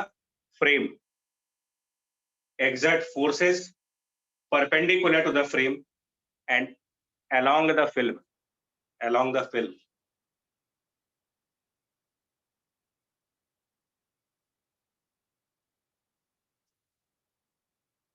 ठीक है जी, बोलो सही है। तो सरफेस एरिया मिनिमाइज करने से होता क्या है, मतलब बेसिकली? देखो हम फिर बोले, नेचर बताया मैंने उनका, होता क्या है मुझे भी नहीं पता है। देखो साइंस में ये क्या है, आप मॉलिक्यूलर फिजिक्स पढ़ रहे हो, प्रॉपर्टी ऑफ मॉलिक्यूल्स, मतलब हम सिर्फ ये कह रहे हैं कि हम लोगों ने कई स्टडी की और स्टडी में ये मालूम चला है कि यार ये इनका नेचर है। अब ये क्यों कर रहे हैं ये मुझे नहीं पता, नहीं एरिया मिनिमाइज क्यों करना चाहते हैं, मतलब नेचर में ऐसा क्यों हो रहा है वो मुझे भी नहीं पता, ये किसी को भी नहीं पता होगा कि क्यों करना चाहते हैं मिनिमम, उससे क्या हो जाएगा इनको। स्ट्रेस तो मिनिमाइज करेंगे, नहीं हमें किसी को नहीं पता भाई, इसका लॉ किसी के पास नहीं है। ये तो आपने एक स्टडी की हुई है कि हमने बबल्स को देखा, फिल्म्स को देखा, ड्रॉप्स की स्टडी की, तो एक कॉमन चीज सामने ये आई कि ये सब अपने एरिया को मिनिमम करना चाहते हैं। फिर हमने उसका कॉज देखा कि वो सरफेस टेंशन की वजह से कर रहे हैं, लेकिन एरिया मिनिमम क्यों करना चाहते हैं इसका आंसर नहीं है ये। एरिया मिनिमम हो रहा है because of the surface tension. आप समझ पाए इस बात को? Yes sir. But area minimum क्यों कर रहे हैं, इस क्यों का आंसर नहीं है भाई। आंसर एक चीज और सर, अभी आपने जो बताया कि जैसे बबल्स के लिए ही वो सर्कल शेप के ऑब्जेक्ट्स यूज होते हैं ज्यादातर। नहीं वो मैथ का एक थ्योरम है, मैथ की एक थ्योरम है कि गिवन वॉल्यूम के लिए स्फीयर का सरफेस एरिया सबसे कम होता है। Yes sir. ये मैथ की थ्योरम है, फिजिक्स की थ्योरम नहीं है। नहीं सर, तो वही पूछना था कि वो कम सरफेस एरिया होने की वजह से वो बबल की फॉर्मेशन, मतलब वो क्या है रिलेशन? नहीं उसकी वजह से नहीं, बबल्स को कौन सा मैथ आती है यार। हम लोगों ने ये देखा कि यार हमने एक फिल्म बनाई और जब भी उस फिल्म को ब्लो करते हैं वो स्फीयर ही क्यों बनता है, सही है तो अच्छा सर, क्योंकि ये हो रहा उसका है। सरफेस एरिया मिनिमम है इसीलिए। हाँ, तो उसका हम लोग रीजन जस्टिफाई कर रहे हैं कि अच्छा ये इसलिए बनता होगा क्योंकि स्फीयर का एरिया मिनिमम है। तो हमें उसकी प्रॉपर्टी समझ में आ गई। ओके सर, हम लोग फिल्म्स का नेचर पढ़ रहे हैं। Okay sir. सर ये स्फीयर फॉर्मेशन का नेचर का स्टेटमेंट बोल दीजिए। अभी फिर से बोलेंगे, रुक जाओ, अभी सब कंप्लीट करेंगे। ओके अभी सर। उस कंसेप्ट से हम लोग डेविएट हो रहे हैं, कंफ्यूजन हो जाए, कंफ्यूज कर जाएंगे कुछ लोग। देखिए, अभी आपको सिर्फ ये समझना है कि कभी भी कहीं भी न्यूमेरिकल्स में भी या वैसे भी कि अगर कोई हमने एक सोप की फिल्म, लिक्विड की फिल्म या कैसी भी फिल्म है, एक फिल्म को जब भी आप ट्रैप करोगे, ट्रैप करने का मतलब जब उसको कहीं बनाओगे आप, चाहे रेक्टेंगुलर फ्रेम ले लो, चाहे सर्कुलर फ्रेम ले लो, चाहे ट्रायंगुलर फ्रेम ले लो, तो अगर एक फिल्म को किसी फ्रेम में हमने बनाया होगा तो वो फिल्म उस फ्रेम को, फ्रेम की जो बाउंड्रीज होंगी उनके परपेंडिकुलरली अंदर की तरफ खींचेगी, ठीक है, ताकि उसका एरिया मिनिमम हो जाए। And this is the nature of the film. Area minimum होने की कोई वजह नहीं है। मैं तुमको ये तुम्हें ये याद रखने के लिए बोल रहा हूँ, न्यूमेरिकल्स में आपको ये तब याद रखोगे तभी न्यूमेरिकल्स कर पाओगे। अब इसको जस्टिफाई किया गया, इसको एक्सपेरिमेंटल वेरीफाई किया गया कि अच्छा ये बात सही कैसे है। हम कैसे मान लें कि फिल्म फ्रेम को अंदर खींचती है, कैसे मान लें, ये क्यों मान लिया जाए कि फिल्म्स जो है वो सरफेस फ्रेम्स को अंदर खींचती हैं, क्या कोई प्रूफ है? तो एक्सपेरिमेंटल प्रूफ है। लेबोरेटरी में क्या किया गया, लैब में जाकर क्या किया गया कि 3 साइड फिक्स कर दी गई और चौथी साइड एक स्लाइडिंग वायर है। स्लाइडिंग वायर एक ऐसी चीज जिसको हम स्लाइड कर सकते हैं,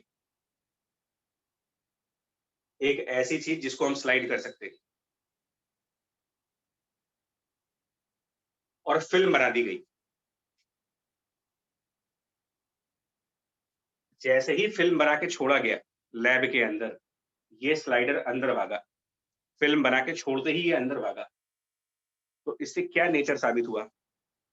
डिक्रीज करना चाहते एरिया हैं रिड्यूस कर रहा है। Area, sorry. हाँ, तो वहां से साइंटिस्टों ने और फिजिसिस्ट लोगों ने ये समझ लिया कि इसका मतलब जो फिल्म्स होते हैं वो अपने आप को रिड्यूस करना चाहते हैं, ये उनका नेचर है। एक्सपेरिमेंट में ऐसा दिखा। और फिर उन्होंने क्या किया, स्लाइडर को एक पुली से अटैच किया और उसको एक स्ट्रिंग से लगा करके यहाँ पर एक मास लगा दिया, और इतना मास लगाया, इतना मास अटैच कर दिया कि ये स्लाइडर अब पीछे नहीं जाएगा, मतलब स्लाइडर इक्विलिब्रियम पर आ गया। मतलब पहले उन्होंने ये मास नहीं लगाया था तो ये स्लाइडर पीछे भागा, बैकवर्ड भागा, तो उससे नेचर ऑफ फिल्म डिस्क्लोज हो गया कि अच्छा फिल्म अपना एरिया कम करना चाहता है। फिर स्लाइडर की बैकवर्ड मोशन को रोकने के लिए इससे एक मास अटैच कर दिया और सक्सेसफुल हो गए, सक्सेसफुल हो गए, वो स्लाइडर अब पीछे नहीं जा रहा।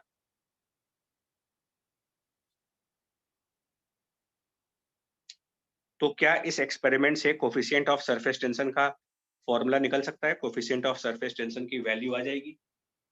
Yes sir. सर एक और बता दीजिए। आ जाएगी। सरफेस टेंशन की वैल्यू कैसे आएगी?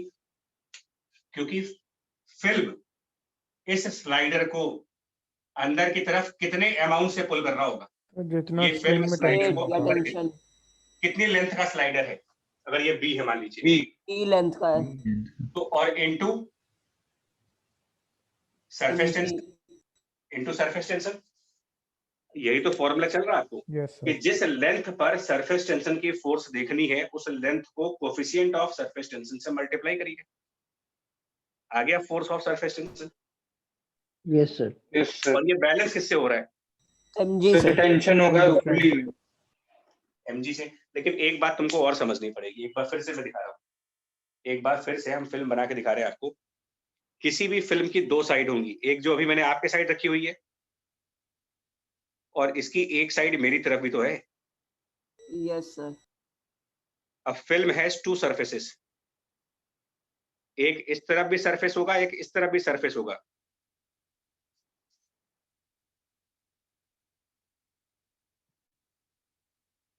और अगर एक फिल्म में दो सरफेस है ऊपर नीचे, और ऊपर वाली सरफेस भी टेंशन में है, नीचे वाली सरफेस भी टेंशन में है, तो स्लाइडर पर दोनों साइड से फोर्स लगेगी, यानी ये B इंटू एस नहीं होगा, 2B। ये 2 लग जाएगा यहाँ पर। ये बात भी तुमको समझनी पड़ेगी कि एक फिल्म की दो सरफेस क्यों होती हैं। सर मतलब एक फिल्म में कंसिडरेबल विड्थ होती है। माइक्रो लेवल पे होगी, मैं फिर ये फिल्म स्टे नहीं कर पा रही है यहाँ पर, इसलिए प्रॉब्लम हो रही है आपको समझाने में। इसकी दो साइड्स कौन सी हैं, मैंने ऐसे रखा है, एक इधर वाली साइड, एक लेफ्ट इधर और वाली राइट। साइड। तो इधर साइड भी टेंशन है, इधर वाली साइड भी टेंशन है, दोनों साइड्स में टेंशन है। यानी कि फिल्म माइक्रो लेवल पर कुछ मोटी होती है, वो आपको दिखती नहीं है। आपसे तो कोई ये पूछ ले कि बताओ इस रुमाल में कोई थिकनेस है, तो आप कहोगे क्या थिकनेस है, कुछ नहीं है, पतला सा है। लेकिन इसको साइंस की नजर में देखो, साइंस की नजर में देखो, क्या ये पतला है? अगर इसको कंपेयर करना हो एंगस्ट्रॉम से, नो सर। एंगस्ट्रॉम से कंपेयर करो, नो सर। No, sir. न जाने कितने गुना मोटा हो गया। तो इसीलिए बोल रहा हूं, सिर्फ फॉर्मूला समझने से नहीं होगा जब तक आपको फिजिकली ये बात दिमाग में ना घुस जाए कि कोई भी सरफेस टेंशन में रहती है, किसी भी लिक्विड की सरफेस टेंशन में होती है, जिसकी वजह से वो फ्रेम को अंदर खींचती रहती है। और क्योंकि एक फिल्म में दो साइड होती हैं, दो सरफेस होती है, दो तरफ टेंशन होती हैं, तो दो साइड से फोर्स आएगी 2 टाइम्स B इंटू एस, और वो इसे mg को बैलेंस कर लेगा। और ये एक्सपेरिमेंटल तरीका होता है सरफेस टेंशन की वैल्यू निकालने का। यहाँ से कोफिशिएंट ऑफ सरफेस टेंशन की एक्सपेरिमेंटल वैल्यू कैलकुलेट की जाती है। That surface tension for the liquid is mg divided by 2b। तो मालूम चल जाता है कि लिक्विड का कोफिशिएंट ऑफ सरफेस टेंशन इतना होगा।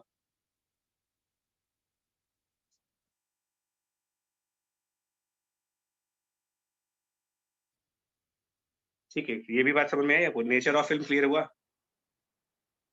Yes sir. Yes sir. Yes, sir. Yes sir. Yes sir. अब एक और, अब सुनिएगा, एक चीज और देखिएगा। हमने, अब वो चीज मेरे पास है नहीं, मैं आपको वैसे ही बता रहा हूँ। हमने एक फ्रेम तैयार किया, हमने एक फ्रेम तैयार किया जो हाफ सर्कल के फॉर्म में है, आधा सर्कल, और ये स्ट्रेट लाइन।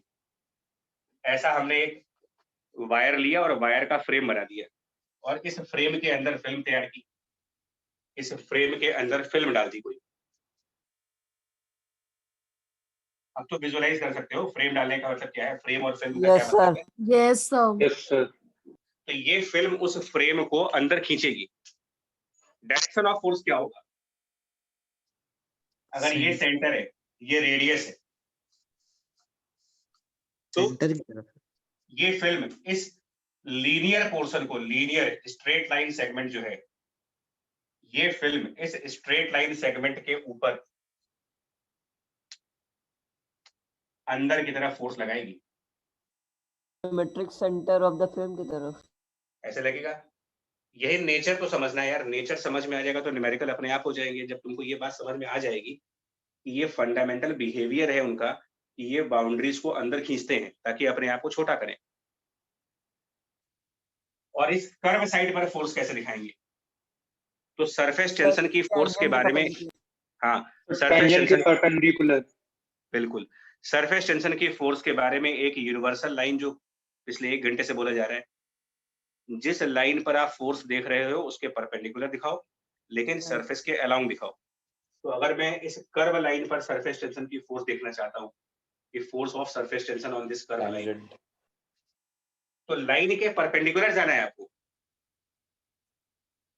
तो कर्व लाइन का परपेंडिकुलर तो रेडियस हुआ ना फिर, यानी पर, यस सर। यानी इनमें जो Normal. फोर्सेस होंगी वो सेंटर की तरफ होंगी, ऐसे। ये डायरेक्शन ऑफ फोर्सेस होंगी टुवर्ड्स द सेंटर। तभी तो ये इससे 90 डिग्री के एंगल पर बनेंगे। Yes sir. जी सर। फोर्स का डायरेक्शन बिल्कुल क्लियर कर लो। सरफेस टेंशन की फोर्स आप जिस लाइन पे दिखाओगे उसके 90 डिग्री पे होना चाहिए, लाइन के 90 डिग्री पर, लेकिन सरफेस के ही अलोंग होना चाहिए। हम बोर्ड के परपेंडिकुलर नहीं दिखा सकते। कहने को ये भी इस लाइन का परपेंडिकुलर है, कहने को ये लाइन भी 90 डिग्री पर है, लेकिन यहाँ पर फोर्स की डायरेक्शन नहीं है। फोर्स की डायरेक्शन इस लाइन के परपेंडिकुलर और सरफेस के ही पैरेलल है। समझ आ रहा है डायरेक्शन वाला पोर्शन आपको? Yes yes sir. Yes, sir. sir. अब अगर मैं पूछूं कि इस कर्व सेगमेंट पर टोटल कितना फोर्स लग रहा है, total force on this curve segment, इस कर्व सेगमेंट पर सरफेस टेंशन की टोटल फोर्स कितनी होगी? Sir pi r pi r into S.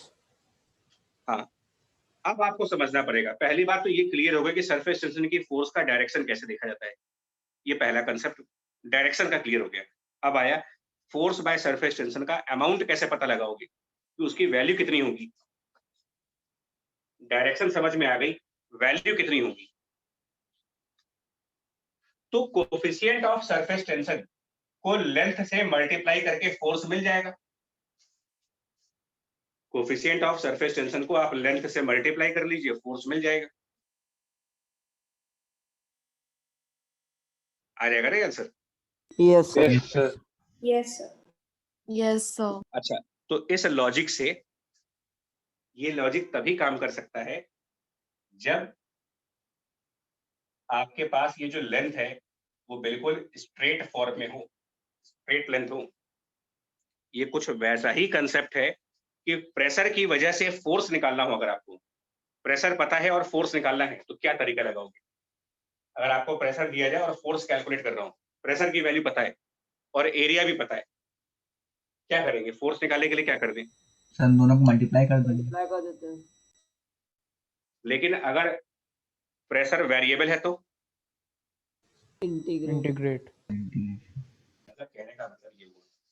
क्या यही कंसेप्ट आपने फ्लूइड मैकेनिक्स में तब भी लगाया था जब कर्व सरफेस पढ़ाया गया था तुम्हें, force on the Yes, curve sir. Surface? क्या तब कौन सा एरिया चूज करते थे? सर प्रोजेक्शन करते थे। प्रोजेक्शन का एरिया। हाँ, तो एग्जैक्टली ये भी होगा कि अगर ये लेंथ कर्व है ना, कोई अगर कर्व है, फोर्स ऑन अ कर्व, तो आप प्रोजेक्टेड लेंथ यूज करेंगे। जैसे कि मुझे इस कर्व के ऊपर फोर्स निकालना है, इस कर्व के ऊपर,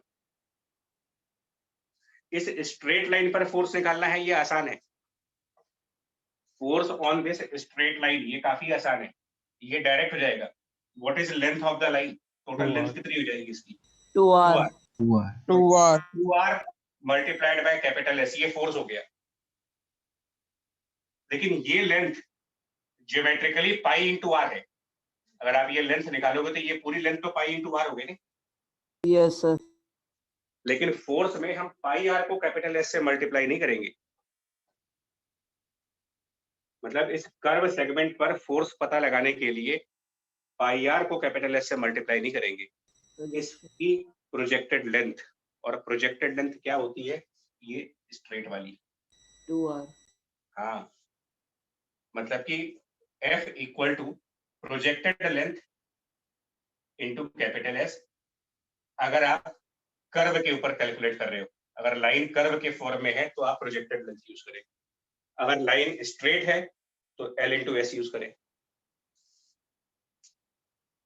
और प्रोजेक्टेड लेंथ का मतलब होता है जिस कर्व लाइन के ऊपर आपको फोर्स कैलकुलेट करना है, उस कर्व लाइन के दोनों एंड पॉइंट्स के बीच शॉर्टेस्ट डिस्टेंस क्या है। प्रोजेक्टेड लेंथ का मतलब, हम कैसा भी कर्व ले लें, एक जिगजैग कर्व ले लो आप, उल्टा सीधा रैंडम कर्व, ये कोई कर्व है। अब इसकी प्रोजेक्टेड लेंथ किसको कहोगे? टू एंड पॉइंट्स के बीच की लेंथ। इसको और इसको, दोनों एंड्स को मिला दूं, ये इसकी प्रोजेक्टेड लेंथ।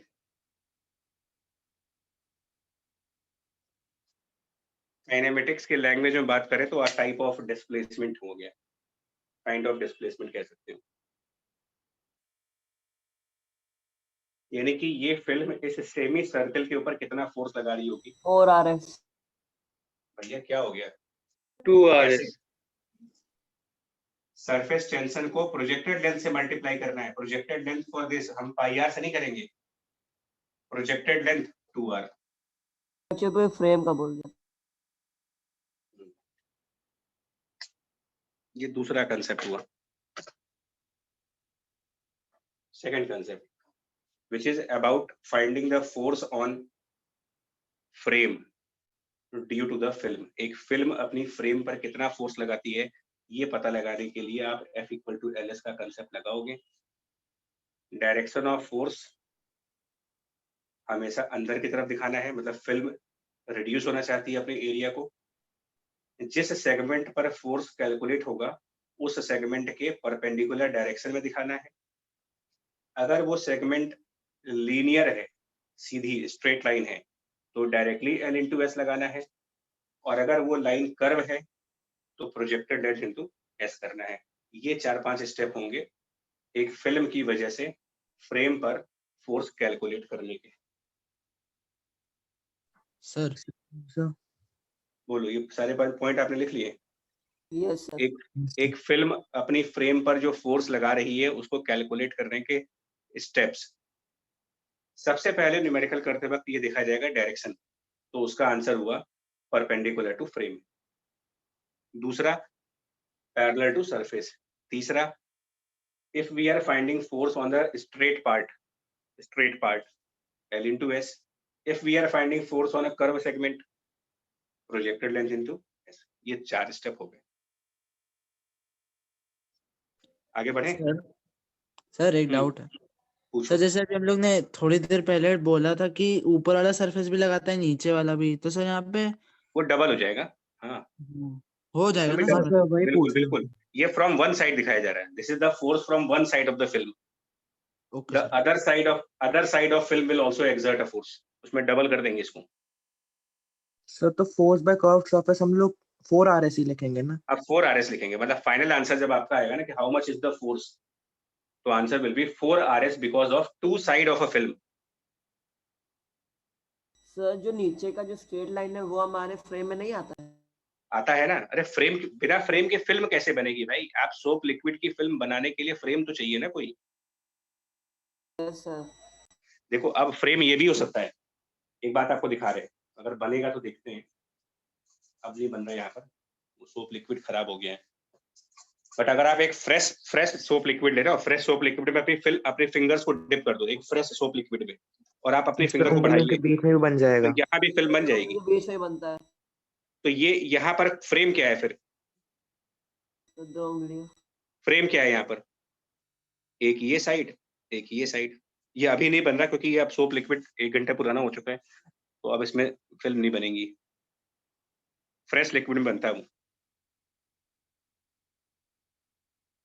तो जो ये वाला क्वेश्चन था, इसमें जो सेमी सर्कुलर वायर का जो बेस था, जो मतलब जो स्ट्रेट लाइन थी, वो हमारे फ्रेम में आ रही है कि नहीं? है भैया, फ्रेम का पार्ट है वो, फ्रेम है। तो मतलब ये उसको मिला के किसको? तो जो 2RS है वो नीचे लाइन को मिला के सरफेस टेंशन है एक साइड का।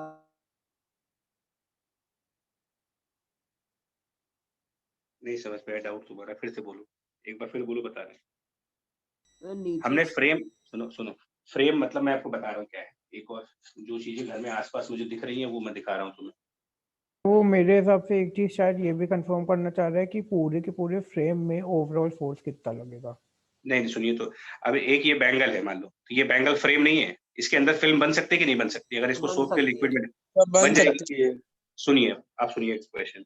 तो अगर आप इस बैंगल को सोप लिक्विड में डिप करोगे तो अच्छी खासी यहाँ पर एक सर्कुलर फिल्म बन जाएगी, ठीक है?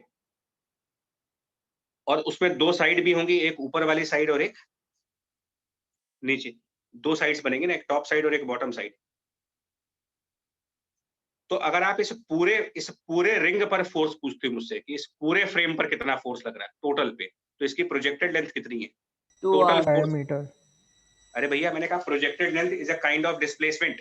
2RS 0 क्या हो गया सर? 0 भैया, आपका फ्रेम जो है वो एक सर्कुलर सेगमेंट हो गया, पूरा सर्कल।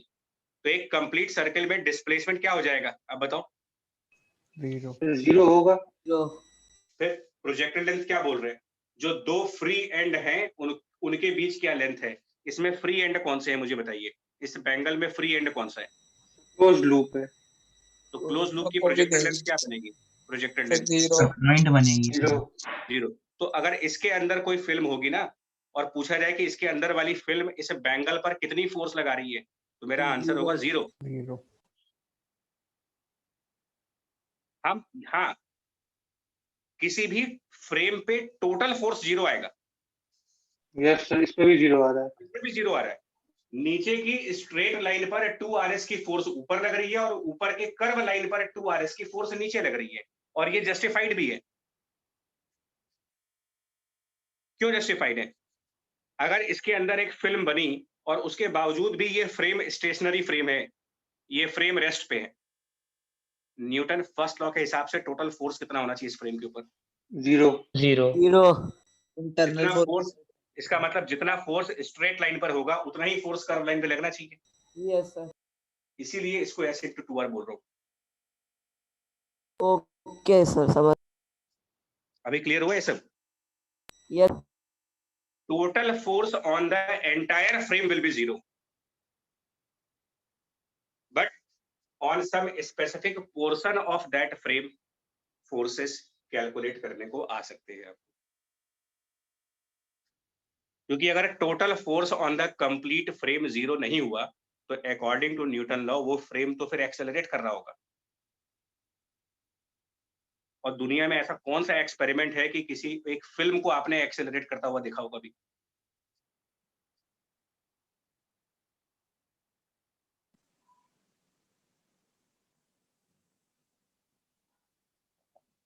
अभी क्लियर हुआ है? नहीं?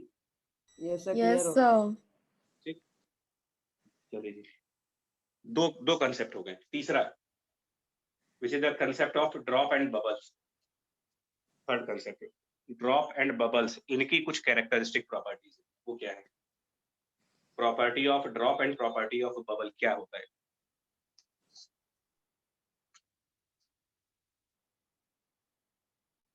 तो मतलब तीसरा कंसेप्ट थोड़ा सा इंपॉर्टेंट है because it is about excess, concept of excess pressure के नाम से पढ़ते हैं इसको। थर्ड कंसेप्ट है एक्सेस प्रेशर। मतलब कि तीसरी स्टडी साइंस में ये की गई, थर्ड स्टडी साइंस में ये की गई कि ये जो ड्रॉप्स होती हैं लिक्विड की या एयर की, जो बबल्स होती हैं, एयर बबल या ड्रॉप्स, इनमें क्या होता है, इनके इनसाइड और आउटसाइड प्रेशर्स में डिफरेंस देखा गया। ऐसा देखा गया है कि किसी भी लिक्विड की ड्रॉप के अंदर वाला इनसाइड प्रेशर और उस ड्रॉप के आउटसाइड प्रेशर में, आउटसाइड और इनसाइड प्रेशर्स में डिफरेंस ऑब्जर्व किया गया। और आगे जब और स्टडी की गई तो डिफरेंस इन प्रेशर को भी एक्सप्लेन किया गया on the basis of surface tension. आप ऐसे समझो कि हम क्या कर रहे हैं, एक फिल्म अपने साइज को रिड्यूस करना चाहती है, ऐसा ऑब्जर्व किया गया, फिर उसको लिंक करके समझाया गया, it is happening because of surface tension. There is always more pressure inside the liquid as compared to outside. Why? Answer is due to surface tension. मतलब surface tension इन phenomena का reason है।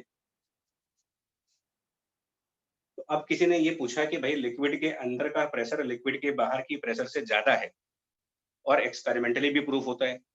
क्यों ज्यादा है? ऐसा क्यों होता है कि इनसाइड प्रेशर बाहर के प्रेशर से ज्यादा क्यों होता है?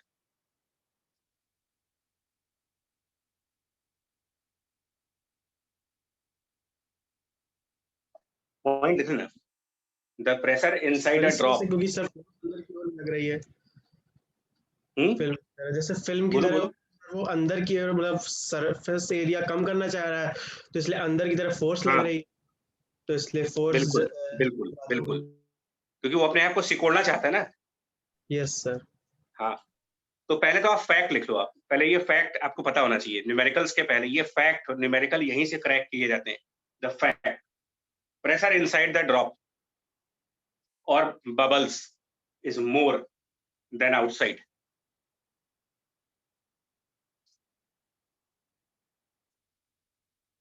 दिस इज फैक्ट, कहानी नहीं सुन रहे हम लोग, कोई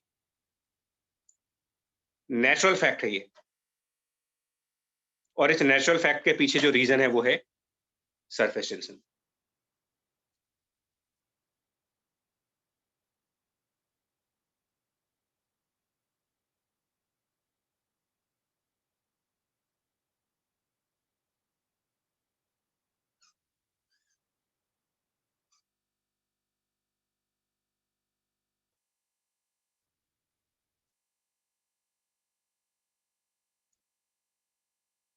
आप इसको समझाते कैसे होगा?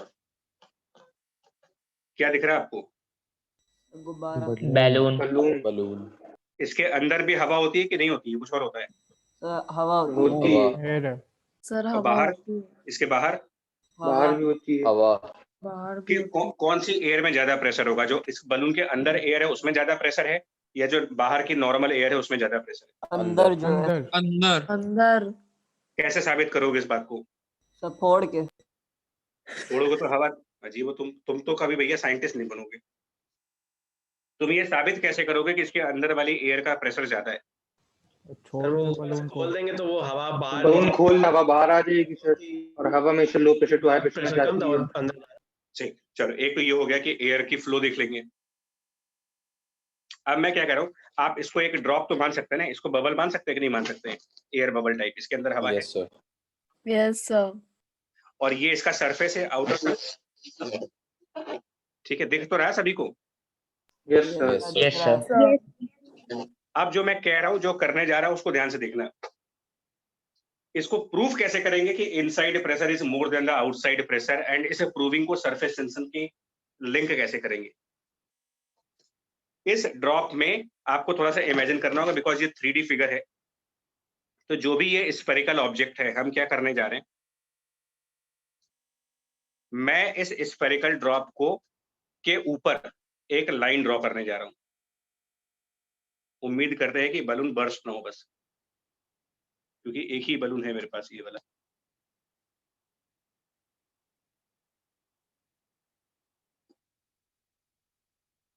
भाई बच जाना, खराब हो गया बलून। खैर, तो मैंने एक लाइन ड्रॉ कर दी इसके ऊपर, दिखा आपको? थोड़ी गलत हो गई यार, मतलब वो मिड में होनी चाहिए थी, बट थोड़ा अलग हो गया। दिख रहा है आपको?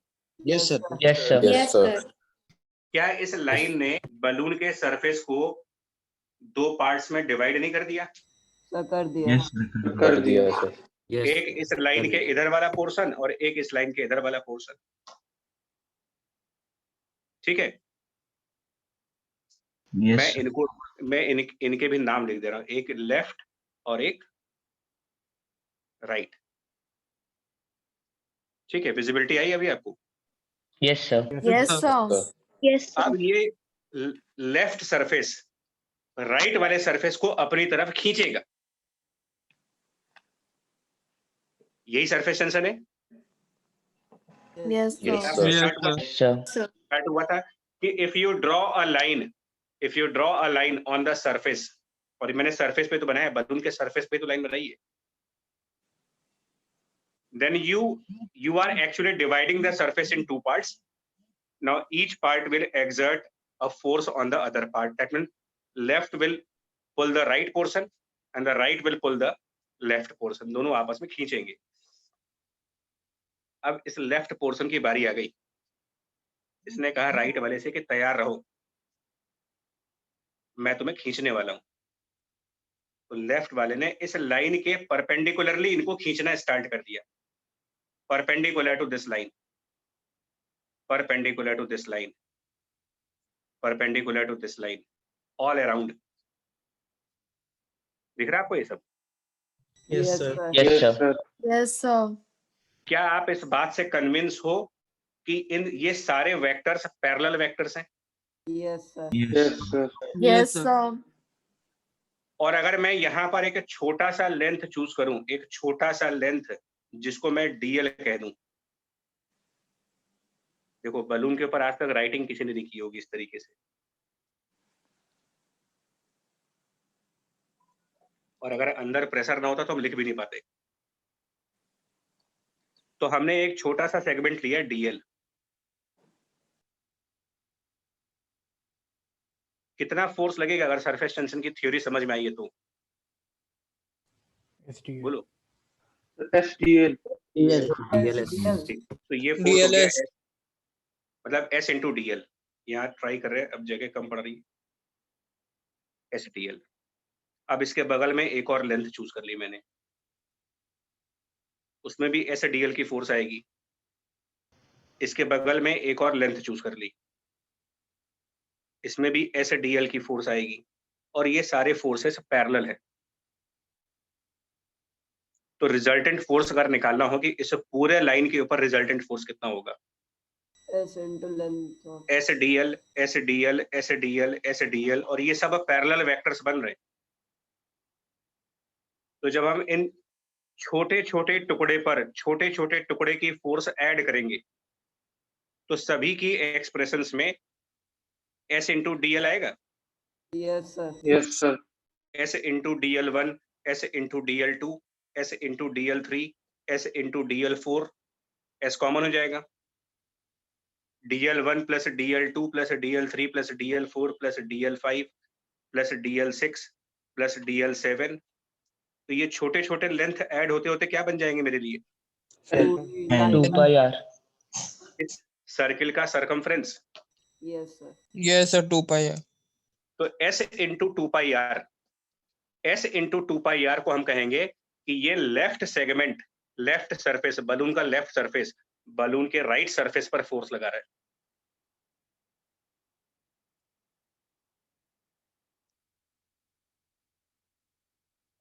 ठीक है।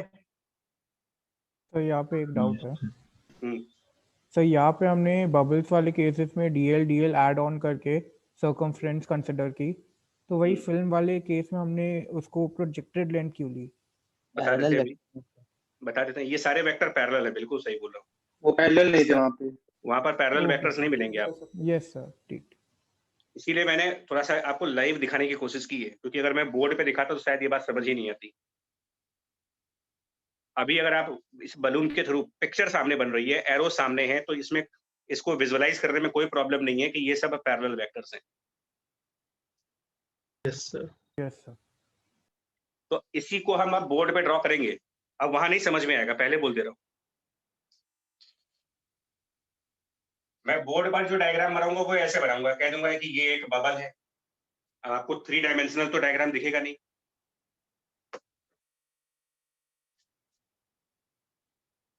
और मैं इसके ऊपर ये भी कह दूंगा कि मैंने इसके चारों तरफ एक लाइन बनाई है। अब आप कहोगे ठीक है, बनाई होगी। क्या ये बात इमेजिन कर पा रहे हो कि ये किस लाइन की बात हो रही है? जो रेड कलर से लाइन बना रहा है, ये कौन सी लाइन है? और जो बबल को बीच जो डिवाइड करने वाली लाइन, जो यहाँ पर ब्लैक से बनाया हुआ है। तो 3D फिगर देखने के बाद थोड़ा विजुअलाइज कर पा रहे हैं। तो अब ये चीज ऐसे समझो, आप ऐसे आप इसी बबल को यहाँ पर सर्कल से रिप्रेजेंट कर रहे हो, और ये जो लाइन है, जो डिवाइडिंग लाइन है, उसको हमने बीच में दिखा रखा है। तो ये जो लेफ्ट पोर्शन है और ये जो राइट पोर्शन है, लेफ्ट वाला राइट वाले पर किधर फोर्स लगा रहा होगा? लेफ्ट साइड, लेफ्ट की ओर अपने कितना कितना परपेंडिकुलर टू द लाइन। इस डायरेक्शन में force of surface tension FST, force by surface tension कितना लग रहा है इधर? S into 2 pi r। S into, ये बात समझ में आ गई? ये S इंटू 2 पाई आर क्यों लिखा हुआ है? Yes sir yes sir Yes sir फिर आपको समझ में आ गया। अगर वाकई में ये चीज समझ में आई है तो मैं इसको बता रहा हूँ यार, खुद भी कर सकते हो ये काम। सर एक डाउट था सर, इसमें वो जैसे फिल्म में लेते थे, इसमें अपर और इनर सरफेस नहीं लेंगे ना? देखो, एयर बबल कहाँ बनता है? एयर बबल कहाँ बनेगा? हवा में कि पानी में? हवा में। अबे सर पानी में। कौन सी फिजिक्स पढ़ रहे हो तुम लोग? हवा में हवा की बबल कैसे बनाओगे? पानी, तो पानी में बनेगा। तो बबल के बाहर क्या है? हवा है कि पानी है? अबे तुम पगला गए हो। पानी है सर, पानी है, पानी। इसको एयर बबल दिखाओ यार पहले। अरे अबे बुलबुला जिसको बोलते हो। Yes sir. जो मछली निकालती है। हाँ, तो बाहर तो पानी है ना, तो सरफेस इसका एक ही कहलाएगा, 2 सरफेस नहीं कहलाएंगे इसमें, क्योंकि बाहर पानी है और अंदर हवा है, तो इट हैज ओनली 1 सरफेस। जो हमने फिल्म, देखो जो हमने फिल्म बनाई थी, सुनो उसमें क्या था, बन गई है जो फिल्म बनाई थी, इसके क्या दोनों तरफ एयर नहीं है? दोनों तरफ। Yes sir. और बीच में लिक्विड है, तो लिक्विड की लेफ्ट साइड भी एयर, लिक्विड के राइट साइड भी एयर। तो ये दो सरफेस हो गए।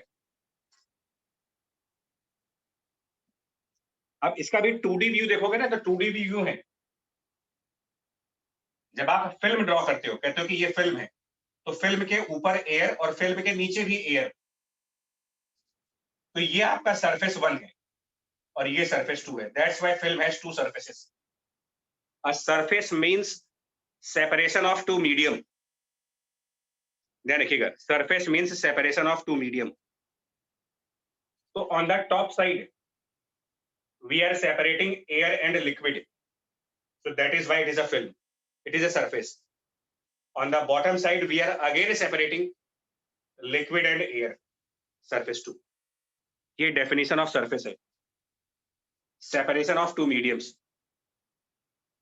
एयर बबल में आप कौन से मीडियम्स को सेपरेट कर रहे हो और कितनी बार सेपरेट कर रहे हो? एक बार सेपरेट। अंदर अंदर हवा, बाहर पानी, तो एक ही बार तो सरफेस, एक ही बार तो मीडियम सेपरेट किया आपने कि 2 बार किए? एक ही बार किया। तो एयर बबल हैज 1 सरफेस, उसमें इसको 2 टाइम्स नहीं करेंगे। जी सर, समझ रहे। लिक्विड ड्रॉप कहां पर बनता है? हवा में। हवा में। तो उसमें कितनी बार आपने मीडियम का सेपरेशन किया है? एक बार। एक बार। एक बार, उसमें भी एक सरफेस होगी, इसको एक ही काउंट करेंगे। हाँ, अगर ये सोप की बबल है, सोप बबल की कहानी अलग होती है। उसमें अंदर एयर होती है, फिर उसके बाद वो ऊपर सोप वाला होता है, फिर तो उसमें कितने सरफेस काउंट करोगे आप? अगर हम सोप सर, बबल दो। की बात करें, सर 2। क्योंकि अंदर एयर, बाहर एयर और बीच में थोड़ा सा सोप का लिक्विड आता है, तो 2 बार मीडियम नहीं बदल गए। एयर से सोप और फिर सोप से एयर हो गए। सोप बबल में कितने सरफेस कहोगे आप? 2। तो यहाँ पर अगर ये सोप बबल होती तो ये 2 पाई आर लिखने की बजाय हम क्या कर रहे होते? यहाँ पर 4 पाई आर, यहाँ पर 2 मल्टीप्लाई कर देते। लेकिन अगर ये एयर की बबल है या लिक्विड की ड्रॉप है तो सिर्फ S इंटू 2 पाई आर हो गई।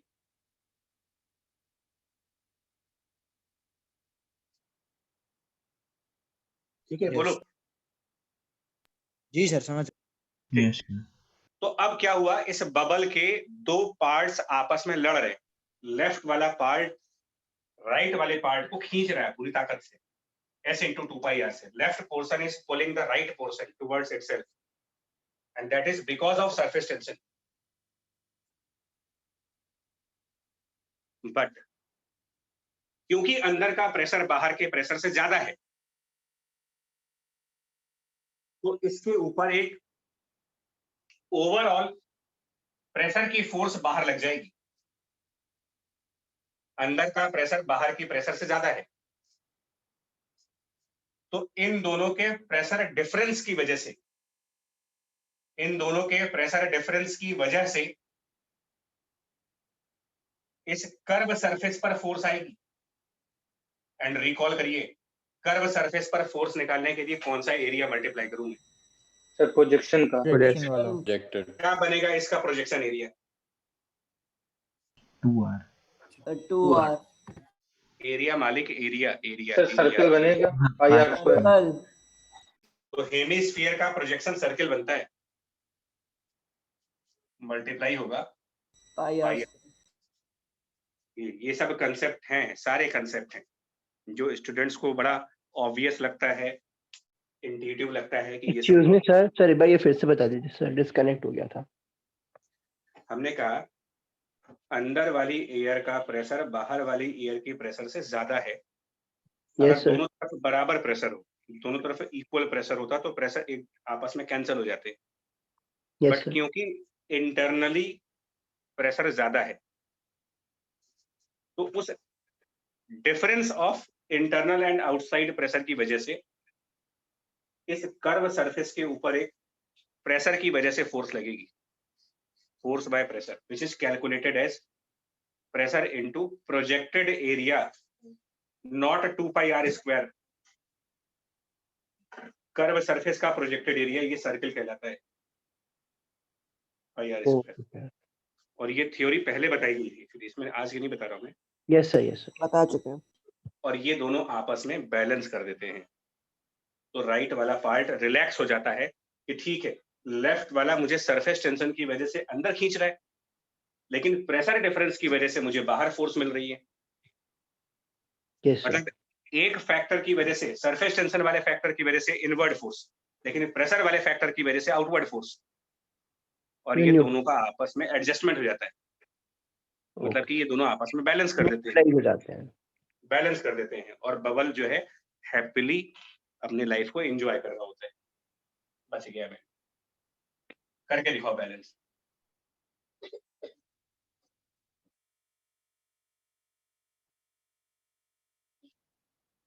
बैलेंस करके दिखाओ कितना डिफरेंस आएगा इनसाइड आउटसाइड प्रेशर का difference, P inside minus P outside.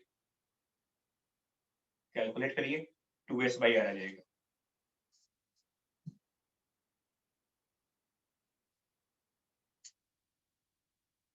अरे ये यस सर। और ये किसके लिए, किसके लिए? फॉर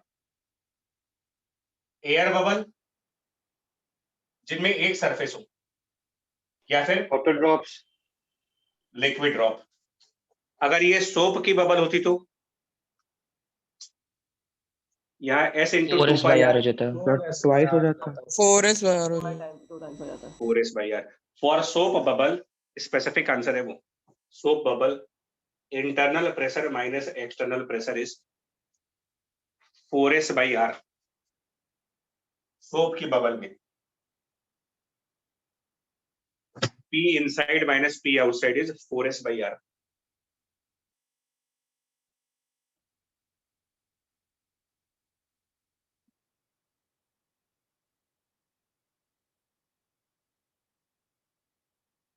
ये स्लोप बबल के लिए है। इसका आंसर अलग है, बिकॉज इसका जब डेरिवेशन कर रहे होंगे तो यहीं पर एक 2 का टर्म आ जाएगा, और जब बैलेंस करेंगे तो यहाँ पे एक 2 का टर्म होगा, वो उसकी वजह से ये 4 बन जाएगा।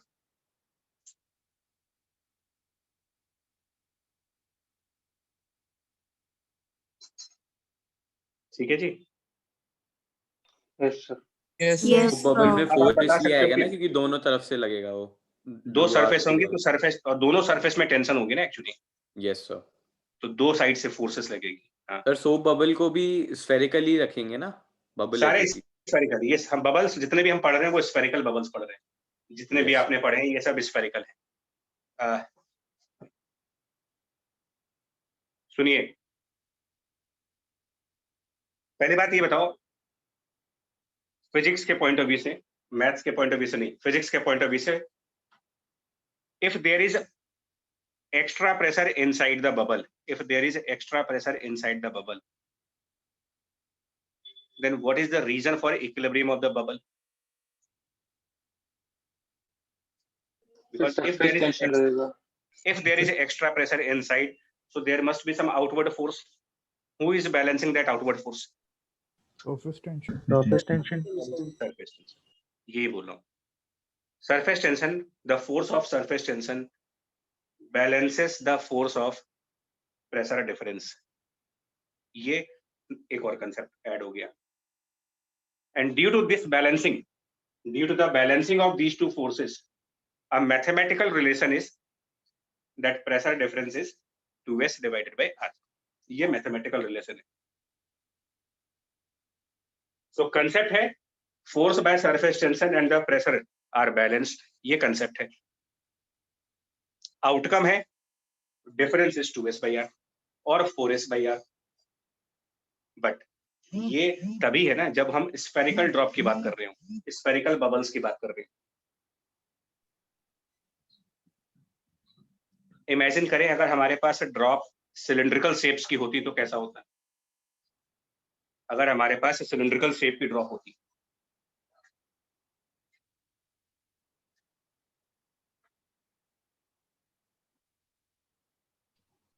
उसका प्रोजेक्शन फिर रेक्टेंगल की तरह हम लोग कहते हैं। ये समझ में आएगा? ये स्फेरिकल था, अब सिलिंड्रिकल होते अगर होते नहीं है, मतलब रियल लाइफ में कोई ड्रॉप सिलिंड्रिकल शेप पे नहीं होती।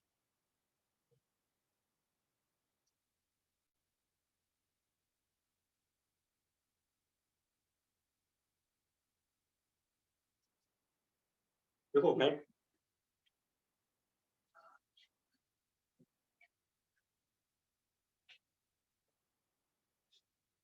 यार ये थोड़ा सा इमेजिन कर पाना, क्योंकि मेरे पास कोई सिलेंड्रिकल ऑब्जेक्ट नहीं है जो मैं आपको बैलून की तरीके से दिखा पाऊँ। तो तुमको ये इमेजिन करना होगा सिलेंड्रिकल बैलून। अब कैसे इमेजिन करोगे आप देखो। सर कर लिया इमेजिन। ठीक है ना, सिलेंडर का। अब इसमें हमारा ये रेडियस मान लिया r है और इसकी कुछ लेंथ l है। हम क्या करने जा रहे हैं यार,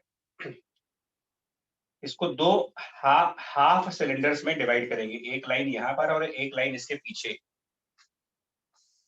एड ऑन करने के लिए मैं ये जरूर कर सकता हूं कि मैं आपको हाफ सिलेंडर ड्रॉ करके दिखा दूं, आधा सिलेंडर।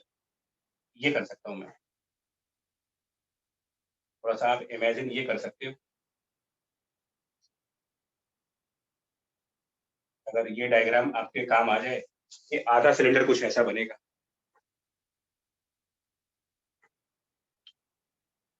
है ना बच्चे? और इसके इधर भी आधा सिलेंडर होगा, वो मैं डॉटेड लाइन से दिखा रहा हूं।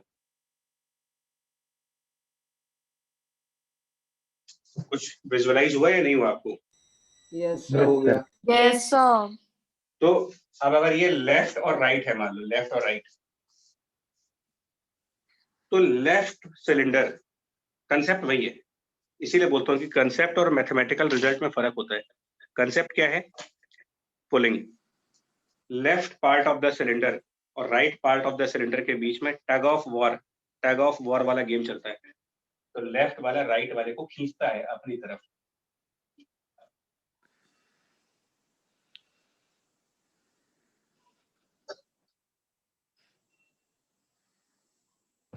सर हमेशा लेफ्ट थोड़ी ना खींचेगा, राइट भी तो खींचेगा, दोनों खींचेंगे एक दूसरे को।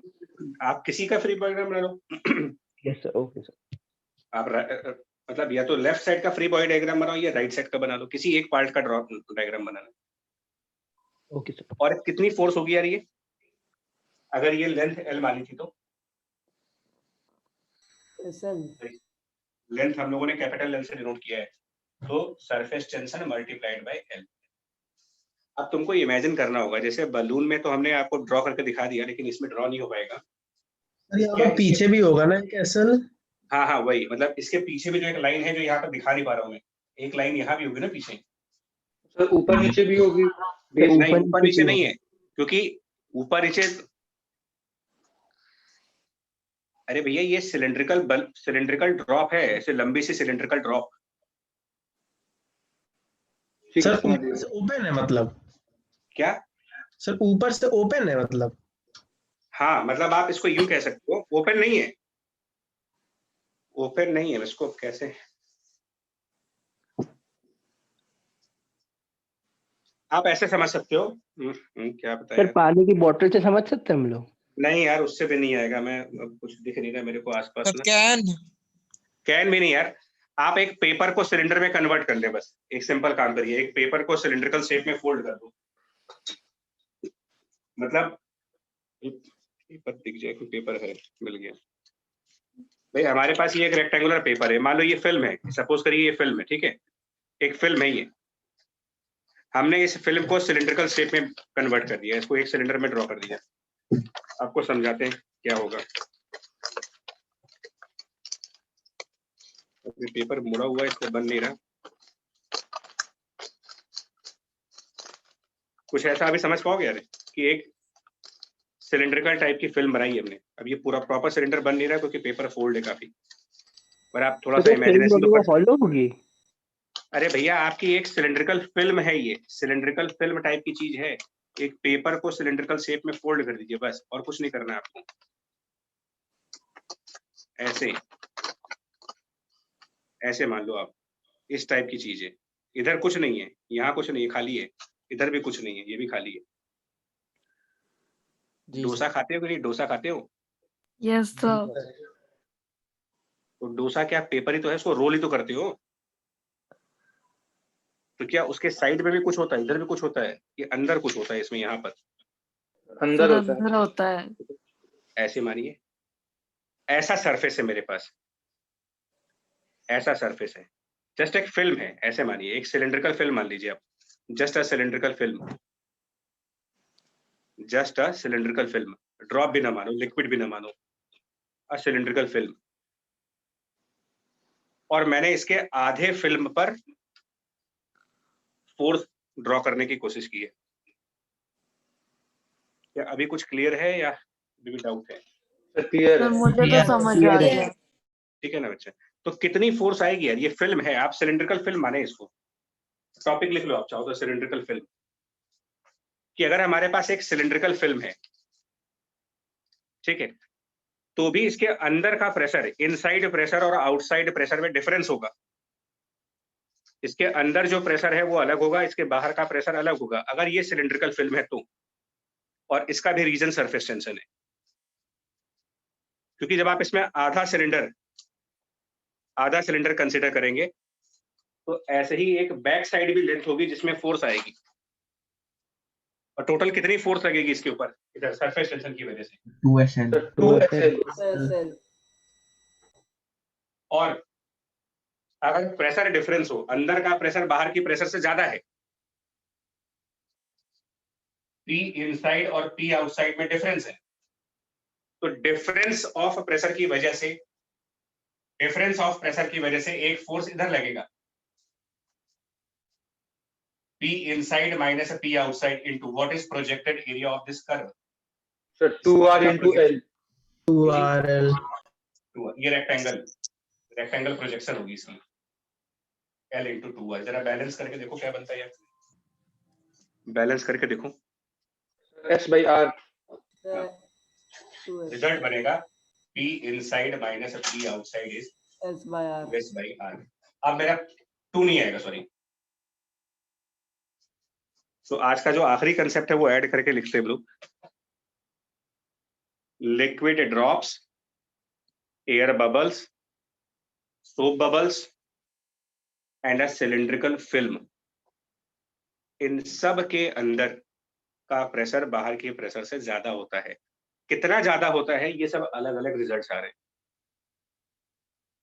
एयर बबल लिक्विड ड्रॉप के लिए 2S/R का डिफरेंस है, सोप बबल के लिए 4S/R का डिफरेंस है, और सिलिंड्रिकल फिल्म के लिए S/R का डिफरेंस है। Drop, bubble and curved film, तीन चीजें ध्यान रखना है, ड्रॉप, बबल, कर्व्ड फिल्म्स, इन सब में प्रेशर डिफरेंस होते हैं दोनों तरफ, और किस तरफ ज्यादा प्रेशर होगा, तो कॉनकेव साइड का प्रेशर हमेशा ज्यादा होगा। Concave side pressure is always higher than convex side. इसका कॉनकेव साइड किधर है, अंदर की तरफ या बाहर की तरफ? अंदर की तरफ। तो concave side pressure is more then the convex side pressure.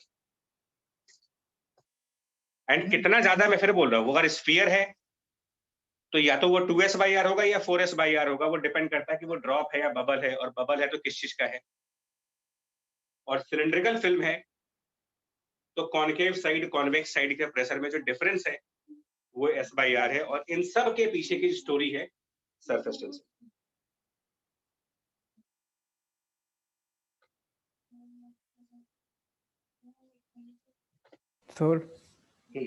Sir बस इस वाले में जो आपने change in pressure into L into 2R लिखा है, चेंज इन प्रेशर नहीं है, वो डिफरेंस इन प्रेशर है, चेंज में फर्क होता है। तो PI माइनस PO।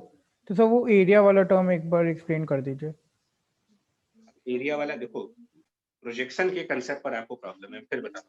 ये सब वो थोड़ा विजुअलाइज करने में थोड़ा मुश्किल हो रहा है। ऐसे सोचो ना, ये आधा सिलेंडर है ना, यस सर। प्रोजेक्शन आधा सिलेंडर ऐसे है मान ले। Yes sir. प्रोजेक्शन देखने का बहुत आसान तरीका होता है, एक किसी भी कर्व को मान लो ये आधा सिलेंडर है, उसकी शैडो दिख रही है, इसकी जमीन पर शैडो देखो क्या बनेगी, रेक्टेंगल। प्रोजेक्शन मतलब परछाई उसकी जो बनेगी यार। Okay sir. कैसे बताए, ये तो दिक्कत 3D का विजुअलाइजेशन को बीच से बिल्कुल स्ट्रेटली काट दें सर। वो सिलेंडर हाफ सिलेंडर बना के बोर्ड पे चिपका दीजिए, समझ जाएंगे भैया। हम तो चिपका देंगे, तुमको भी समझ में आ जाएगा, ये सबको नहीं समझ में आता, और इनकी गलती नहीं है भाई, 3D ऑब्जेक्ट देखा ही नहीं आज तक, विजुअलाइज किए, इनकी मिस्टेक थोड़ी है किसी की भी। अब सिलेबस ही इतना उल्टा सीधा डिजाइन है, मैथ्स में 3D आती है बिल्कुल 12th क्लास के आखिरी में, और तब तक हम लोग का काम हो चुका होता है पूरा। यस सर, मैथ्स में वो इंटीग्रेशन कैलकुलस आता है 12th में, तब तक सर सब कुछ हो ही चुका है। तो आप सिलेबस डिजाइन करने वालों की मेहरबानी, हम लोग क्या करें उसके लिए। तो ये ध्यान रखिएगा। थर्ड कंसेप्ट, अब इसमें बस एक सेगमेंट बचा हुआ है, which is another application of surface tension, because of which the liquid is rising in a capillary tube. Capillary tube में लिक्विड का राइज होना वो भी सरफेस टेंशन से ही एक्सप्लेन है। टोटल ये 4 कंसेप्ट है, बट उसको नेक्स्ट क्लास में करेंगे।